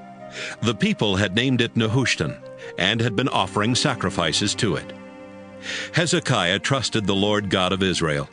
No other king of Judah was like Hezekiah, either before or after him. He was completely faithful to the Lord and obeyed the laws the Lord had given to Moses for the people. The Lord helped Hezekiah, so he was successful in everything he did. He even rebelled against the king of Assyria, refusing to be his servant. Hezekiah defeated the Philistine towns as far away as Gaza, from the smallest towns to the large walled cities. During the 4th year of Hezekiah's rule, which was the 7th year of Hoshea's rule in Israel, King Shalmaneser of Assyria led his troops to Samaria, the capital city of Israel. They attacked and captured it 3 years later, in the 6th year of Hezekiah's rule and the 9th year of Hoshea's rule.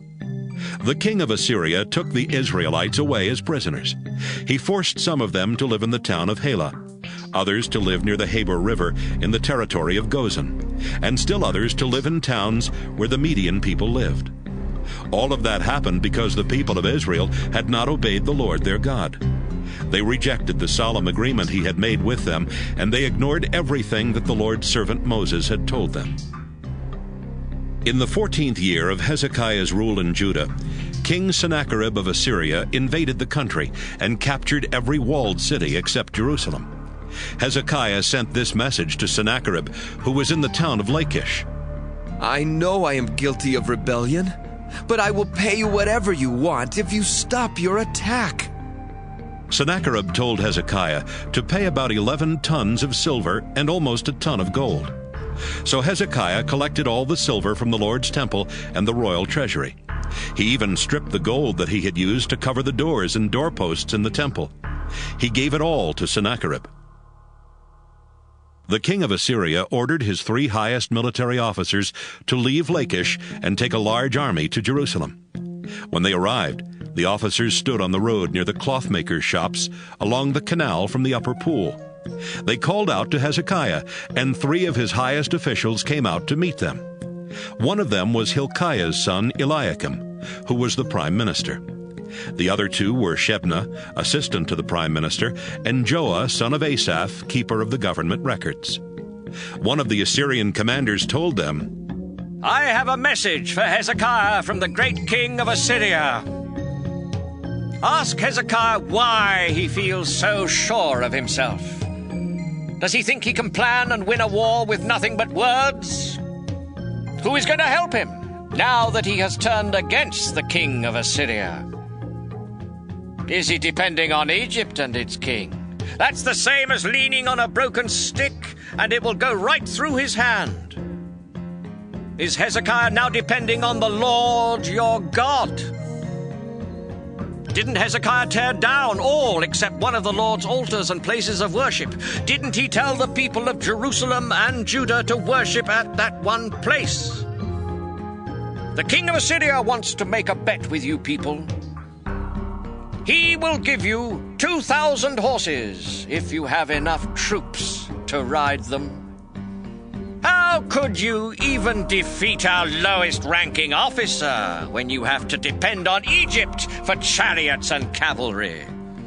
Don't forget that it was the Lord who sent me here with orders to destroy your nation." Eliakim, Shebna, and Joah said, "Sir, we don't want the people listening from the city wall to understand what you are saying, so please speak to us in Aramaic instead of Hebrew." The Assyrian army commander answered, "My king sent me to speak to everyone, not just to you leaders. These people will soon have to eat their own body waste and drink their own urine, and so will the 3 of you."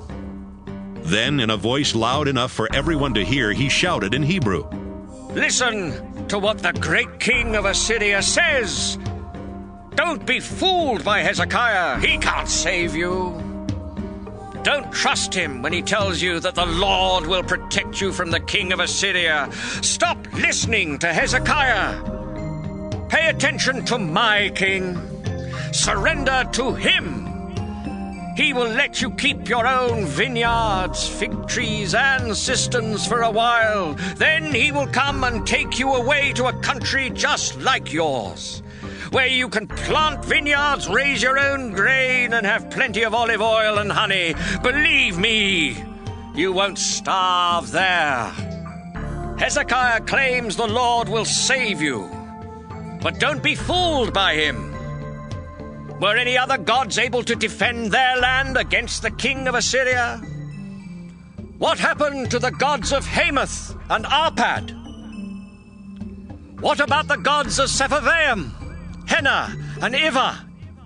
Were the gods of Samaria able to protect their land against the Assyrian forces?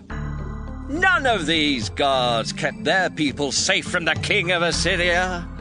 Do you think the Lord your God can do any better? Eliakim, Shebna, and Joah had been warned by King Hezekiah not to answer the Assyrian commander. So they tore their clothes in sorrow and reported to Hezekiah everything the commander had said. 2 Kings, chapter 19.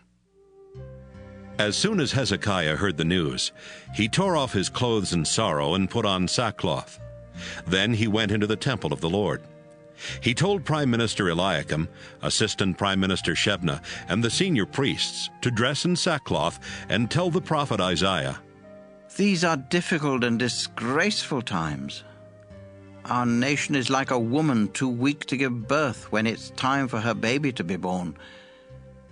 Please pray for those of us who are left alive. The king of Assyria sent his army commander to insult the living God. Perhaps the Lord heard what he said and will do something if you will pray." When the leaders went to Isaiah, he told them that the Lord had this message for Hezekiah. "I am the Lord. Don't worry about the insulting things that have been said about me by these messengers from the king of Assyria. I will upset him with rumors about what's happening in his own country. He will go back, and there I will make him die a violent death. Meanwhile, the commander of the Assyrian forces heard that his king had left the town of Lachish and was now attacking Libnah, so he went there.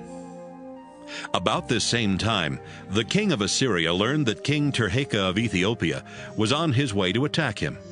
Then the king of Assyria sent some messengers with this note for Hezekiah. Don't trust your God or be fooled by his promise to defend Jerusalem against me. You have heard how we Assyrian kings have completely wiped out other nations. What makes you feel so safe? The Assyrian kings before me destroyed the towns of Gozan, Haran, Reziph, and everyone from Eden who lived in Tel-Assar. What good did their gods do them? The kings of Hamath, Arpad, Sepharvaim, Henna, and Ivah have all disappeared. After Hezekiah had read the note from the king of Assyria, he took it to the temple and spread it out for the Lord to see. He prayed, Lord God of Israel, your throne is above the winged creatures. You created the heavens and the earth, and you alone rule the kingdoms of this world. But just look how Sennacherib has insulted you, the living God. It is true, our Lord, that Assyrian kings have turned nations into deserts. They destroyed the idols of wood and stone that the people of those nations have made and worshipped. But you are our Lord and our God. We ask you to keep us safe from the Assyrian king. Then everyone in every kingdom on earth will know that you are the only God. Isaiah went to Hezekiah and told him that the Lord God of Israel had said, Hezekiah, I heard your prayer about King Sennacherib of Assyria. Now this is what I say to that king. The people of Jerusalem hate and make fun of you. They laugh behind your back. Sennacherib, you cursed, shouted, and sneered at me, the holy God of Israel. You let your officials insult me, the Lord. And here is what you have said about yourself. I led my chariots to the highest heights of Lebanon's mountains. I went deep into its forests, cutting down the best cedar and cypress trees. I dried up every stream in the land of Egypt, and I drank water from wells I had dug. Sennacherib, now listen to me, the Lord. I planned all this long ago. And you don't even realize that I alone am the one who decided that you would do these things. I let you make ruins of fortified cities. Their people became weak, terribly confused. They were like wild flowers or tender young grass growing on a flat roof, scorched before it matures. I know all about you, even how fiercely angry you are with me. I have seen your pride and the tremendous hatred you have for me. Now I will put a hook in your nose, a bit in your mouth. Then I will send you back to where you came from. Hezekiah, I will tell you what's going to happen. This year you will eat crops that grow on their own, and the next year you will eat whatever springs up where those crops grew. But the third year you will plant grain and vineyards, and you will eat what you harvest. Those who survive in Judah will be like a vine that puts down deep roots and bears fruit. I, the Lord all-powerful, will see to it that some who live in Jerusalem will survive. I promise that the king of Assyria won't get into Jerusalem, or shoot an arrow into the city, or even surround it and prepare to attack. As surely as I am the Lord, he will return by the way he came and will never enter Jerusalem. I will protect it for myself and for my servant David. That same night, the Lord sent an angel to the camp of the Assyrians, and he killed 185,000 of them. And so the next morning the camp was full of dead bodies. After this, King Sennacherib went back to Assyria and lived in the city of Nineveh. One day he was worshipping in the temple of his god Nisroch, when his sons Adramelech and Sharezer killed him with their swords. They escaped to the land of Ararat, and his son Esarhaddon became king. 2 Kings, chapter 20. About this time, Hezekiah got sick and was almost dead. Isaiah the prophet went in and told him, The Lord says, You won't ever get well. You are going to die, so you had better start doing what needs to be done. Hezekiah turned toward the wall and prayed, Don't forget that I have been faithful to you, Lord. I have obeyed you with all my heart, and I do whatever you say is right. After this, he cried hard. Before Isaiah got to the middle court of the palace, the Lord sent him back to Hezekiah with this message. Hezekiah, you are the ruler of my people, and I am the Lord God who was worshipped by your ancestor David. I heard you pray, and I saw you cry. I will heal you, so that 3 days from now you will be able to worship in my temple. I will let you live 15 years more while I protect you and your city from the king of Assyria.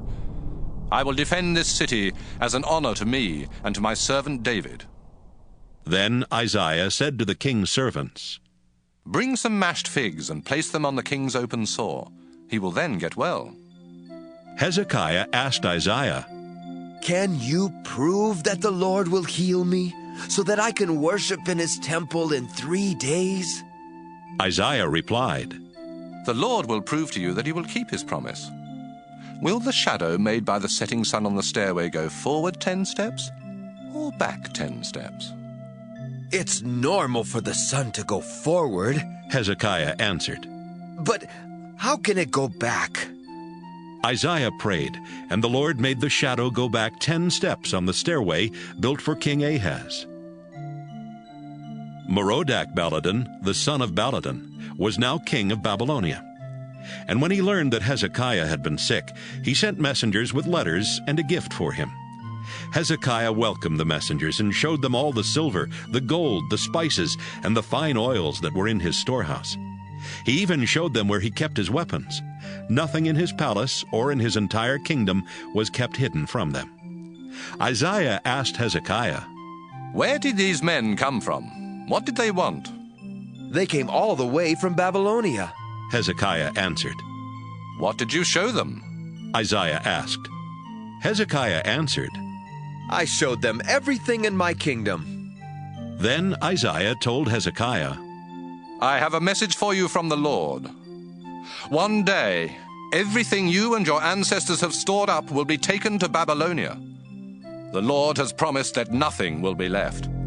Some of your own sons will be taken to Babylonia, where they will be disgraced and made to serve in the king's palace.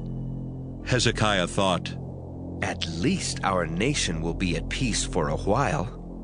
So he told Isaiah, The message you brought me from the Lord is good.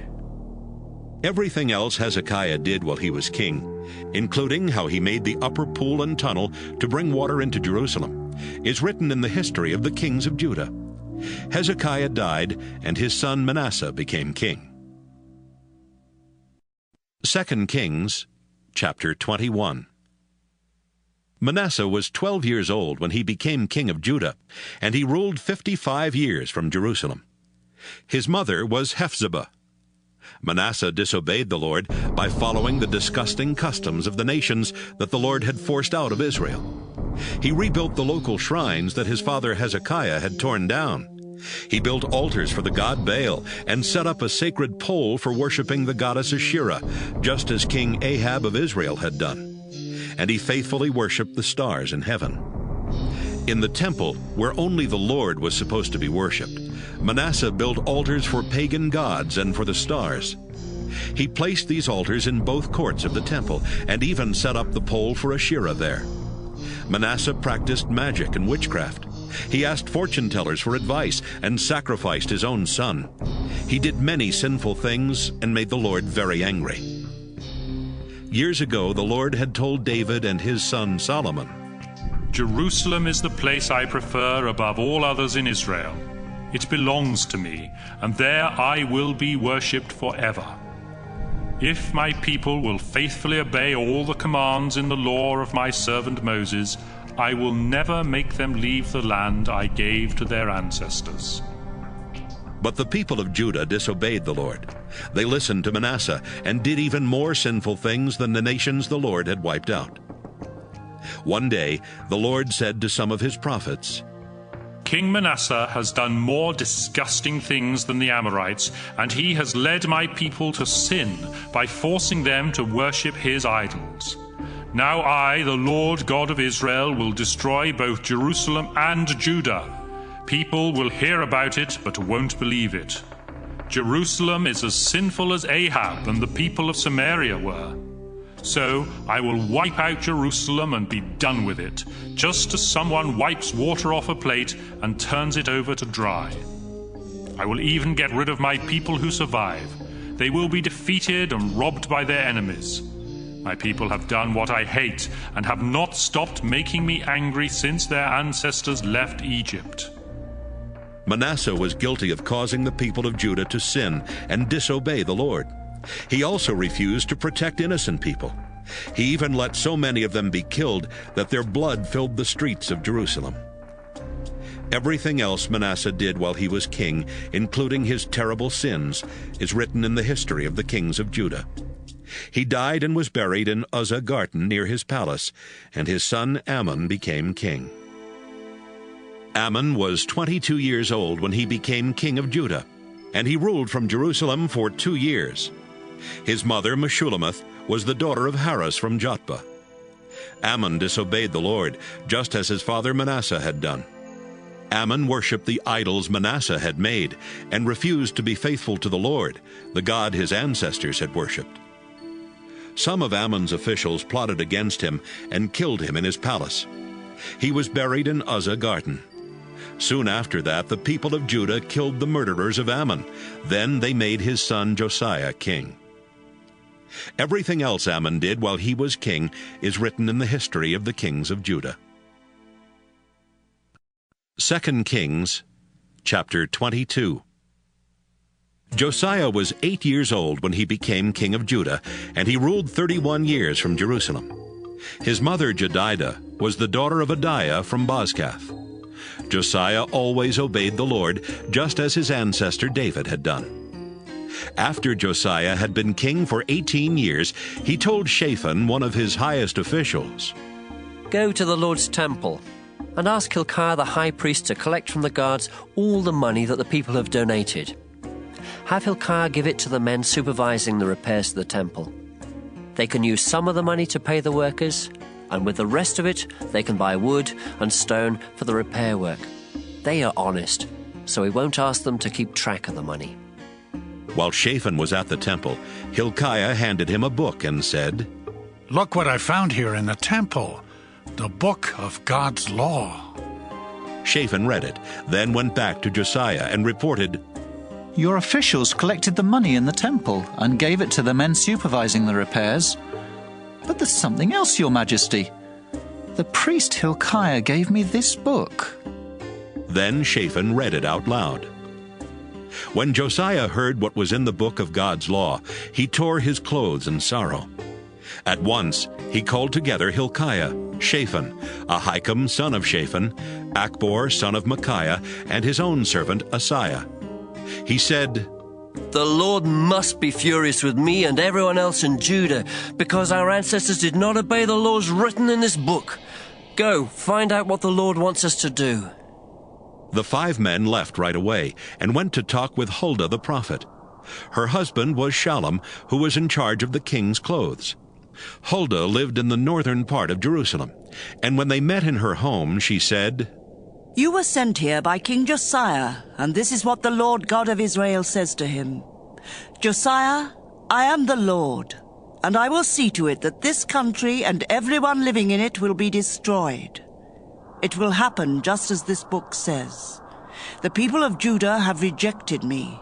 They have offered sacrifices to foreign gods and have worshipped their own idols. I cannot stand it any longer. I am furious.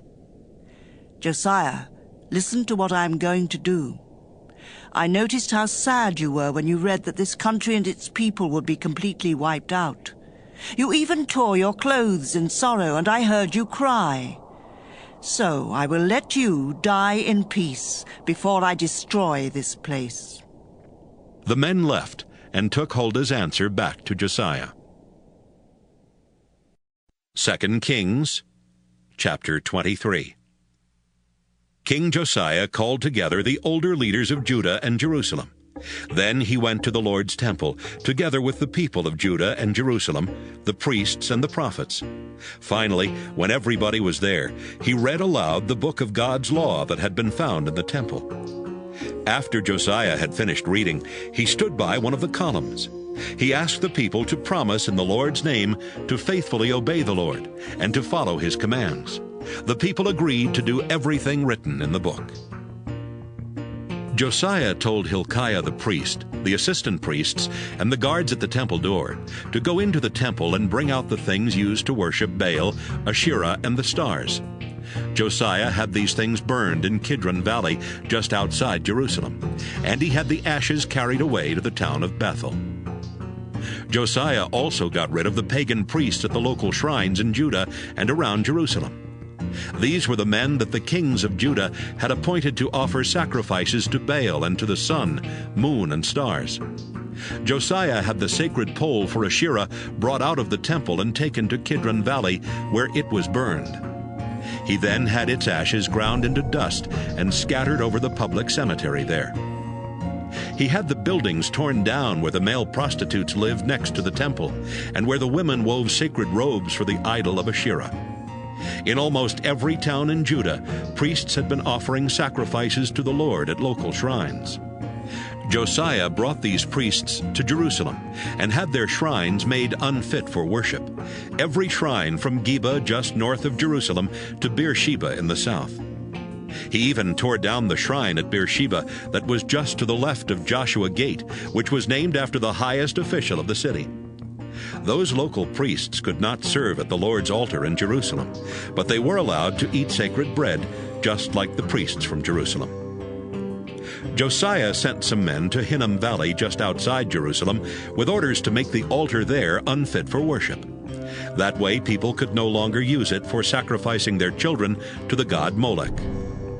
He also got rid of the horses that the kings of Judah used in their ceremonies to worship the sun, and he destroyed the chariots along with them.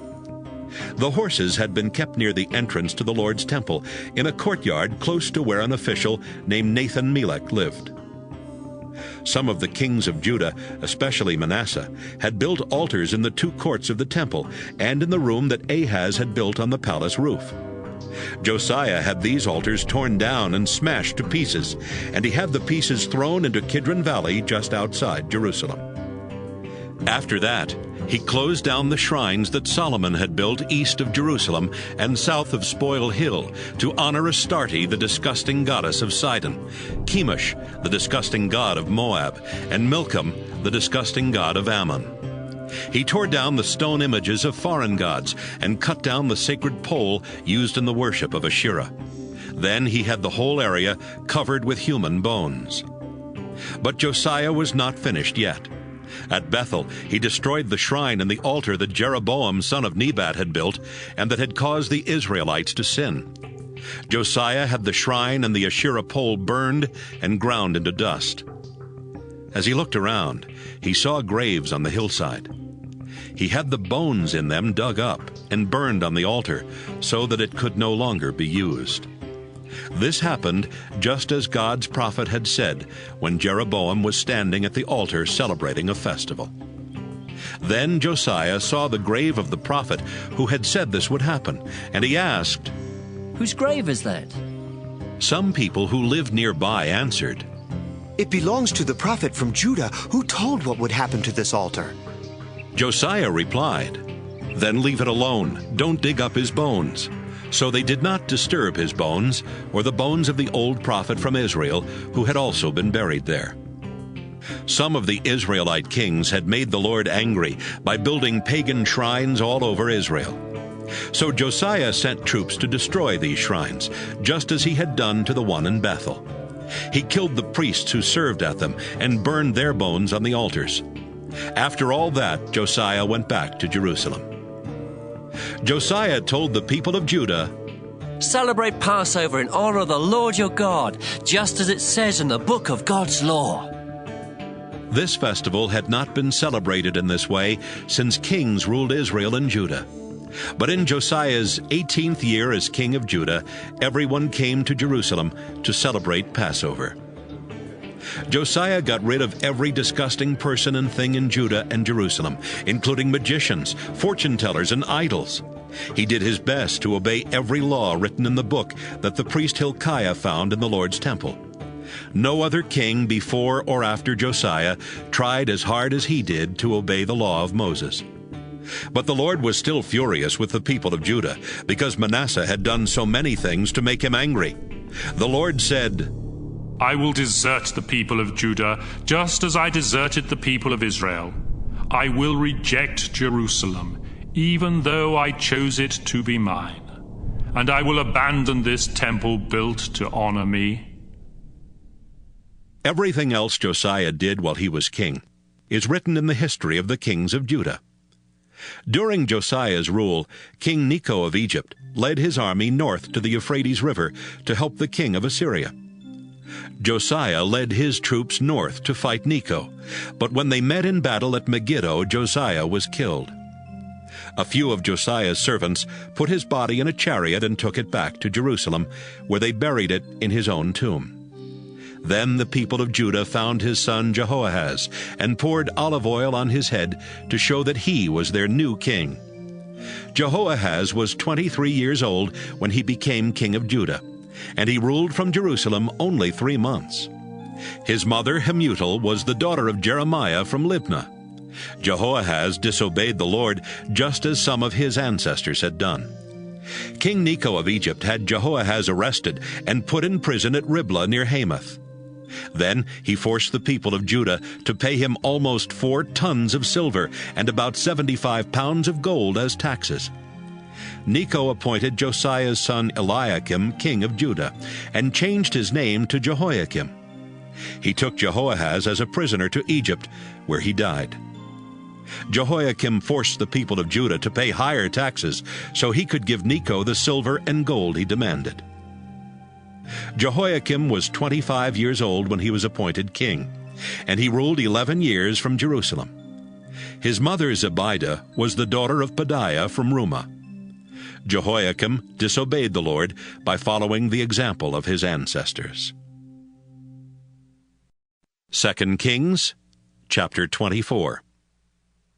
During Jehoiakim's rule, King Nebuchadnezzar of Babylonia invaded and took control of Judah. Jehoiakim obeyed Nebuchadnezzar for 3 years, but then he rebelled. At that time, the Lord started sending troops to rob and destroy towns in Judah. Some of these troops were from Babylonia, and others were from Syria, Moab, and Ammon. The Lord had sent his servants, the prophets, to warn Judah about this, and now he was making it happen. The country of Judah was going to be wiped out because Manasseh had sinned and caused many innocent people to die. The Lord would not forgive this. Everything else Jehoiakim did while he was king is written in the history of the kings of Judah. Jehoiakim died, and his son Jehoiakim became king. King Nebuchadnezzar defeated King Necho of Egypt and took control of his land from the Egyptian gorge all the way north to the Euphrates River. So Necho never invaded Judah again. Jehoiakim was 18 years old when he became king of Judah, and he ruled only 3 months from Jerusalem. His mother, Nehushta, was the daughter of Elnathan from Jerusalem. Jehoiakim disobeyed the Lord, just as his father Jehoiakim had done. King Nebuchadnezzar of Babylonia sent troops to attack Jerusalem soon after Jehoiakim became king. During the attack, Nebuchadnezzar himself arrived at the city. Jehoiakim immediately surrendered, together with his mother and his servants, as well as his army officers and officials. Then Nebuchadnezzar had Jehoiakim arrested. These things took place in the 8th year of Nebuchadnezzar's rule in Babylonia. The Lord had warned that someday the treasures would be taken from the royal palace and from the temple, including the gold objects that Solomon had made for the temple. And that's exactly what Nebuchadnezzar ordered his soldiers to do. He also led away as prisoners the Jerusalem officials, the military leaders, and the skilled workers, 10,000 in all. Only the very poorest people were left in Judah. Nebuchadnezzar took Jehoiakim to Babylon, along with his mother, his wives, his officials, and the most important leaders of Judah. He also led away 7,000 soldiers, 1,000 skilled workers, and anyone who would be useful in battle. Then Nebuchadnezzar appointed Jehoiakim's uncle Mattaniah king of Judah and changed his name to Zedekiah. Zedekiah was 21 years old when he was appointed king of Judah, and he ruled from Jerusalem for 11 years. His mother, Hamutal, was the daughter of Jeremiah from Libnah. Zedekiah disobeyed the Lord, just as Jehoiakim had done. It was Zedekiah who finally rebelled against Nebuchadnezzar. The people of Judah and Jerusalem had made the Lord so angry that he finally turned his back on them. That's why these horrible things were happening. 2 Kings, chapter 25. In Zedekiah's 9th year as king, on the 10th day of the 10th month, King Nebuchadnezzar of Babylonia led his entire army to attack Jerusalem. The troops set up camp outside the city and built ramps up to the city walls. After a year and a half, all the food in Jerusalem was gone. Then, on the 9th day of the 4th month, the Babylonian troops broke through the city wall. That same night, Zedekiah and his soldiers tried to escape through the gate near the royal garden, even though they knew the enemy had the city surrounded. They headed toward the desert, but the Babylonian troops caught up with them near Jericho. They arrested Zedekiah, but his soldiers scattered in every direction. Zedekiah was taken to Riblah, where Nebuchadnezzar put him on trial and found him guilty. Zedekiah's sons were killed right in front of him. His eyes were then poked out, and he was put in chains and dragged off to Babylon. About a month later, in Nebuchadnezzar's 19th year as king, Nebuzaradan, who was his official in charge of the guards, arrived in Jerusalem. Nebuzaradan burned down the Lord's temple, the king's palace, and every important building in the city, as well as all the houses. Then he ordered the Babylonian soldiers to break down the walls around Jerusalem. He led away as prisoners the people left in the city, including those who had become loyal to Nebuchadnezzar. Only some of the poorest people were left behind to work the vineyards and the fields. The Babylonian soldiers took the 2 bronze columns that stood in front of the temple, the 10 movable bronze stands, and the large bronze bowl called the Sea. They broke them into pieces so they could take the bronze to Babylonia. They carried off the bronze things used for worship at the temple, including the pans for hot ashes, and the shovels, snuffers, and also the dishes for incense, as well as the fire pans and the sprinkling bowls. Nebuzaradan ordered his soldiers to take everything made of gold or silver. The pile of bronze from the columns, the stands, and the large bowl that Solomon had made for the temple was too large to be weighed. Each column had been 27 feet tall, with a bronze cap 4.5 feet high. These caps were decorated with bronze designs, some of them like chains and others like pomegranates. Next, Nebuzaradan arrested Sariah the chief priest, Zephaniah his assistant, and 3 temple officials. Then he arrested one of the army commanders, the king's 5 personal advisors, and the officer in charge of gathering the troops for battle. He also found 60 more soldiers who were still in Jerusalem. Nebuzaradan led them all to Riblah near Hamath, where Nebuchadnezzar had them killed. The people of Judah no longer lived in their own country. King Nebuchadnezzar appointed Gedaliah, son of Ahikam, to rule the few people still living in Judah. When the army officers and troops heard that Gedaliah was their ruler, the officers met with him at Mizpah. These men were Ishmael, son of Nethaniah, Johanan, son of Kareah, Sariah, son of Tanhumeth from Netophah, and Jaazaniah from Maacah. Gedaliah said to them, "Everything will be fine, I promise. We don't need to be afraid of the Babylonian rulers if we live here peacefully and do what Nebuchadnezzar says." Ishmael was from the royal family, and about 2 months after Gedaliah began his rule, Ishmael and 10 other men went to Mizpah. They killed Gedaliah and his officials, including those from Judah and those from Babylonia. After that, the army officers and all the people in Mizpah, whether important or not, were afraid of what the Babylonians might do. So they left Judah and went to Egypt. Jehoiakim was a prisoner in Babylon for 37 years. Then Evil-Merodach became king of Babylonia, and in the first year of his rule, on the 27th day of the 12th month, he let Jehoiakim out of prison. Evil-Merodach was kind to Jehoiakim and honored him more than any of the other kings held prisoner there.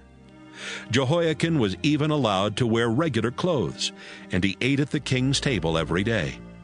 As long as Jehoiakim lived, he was paid a daily allowance to buy whatever he needed.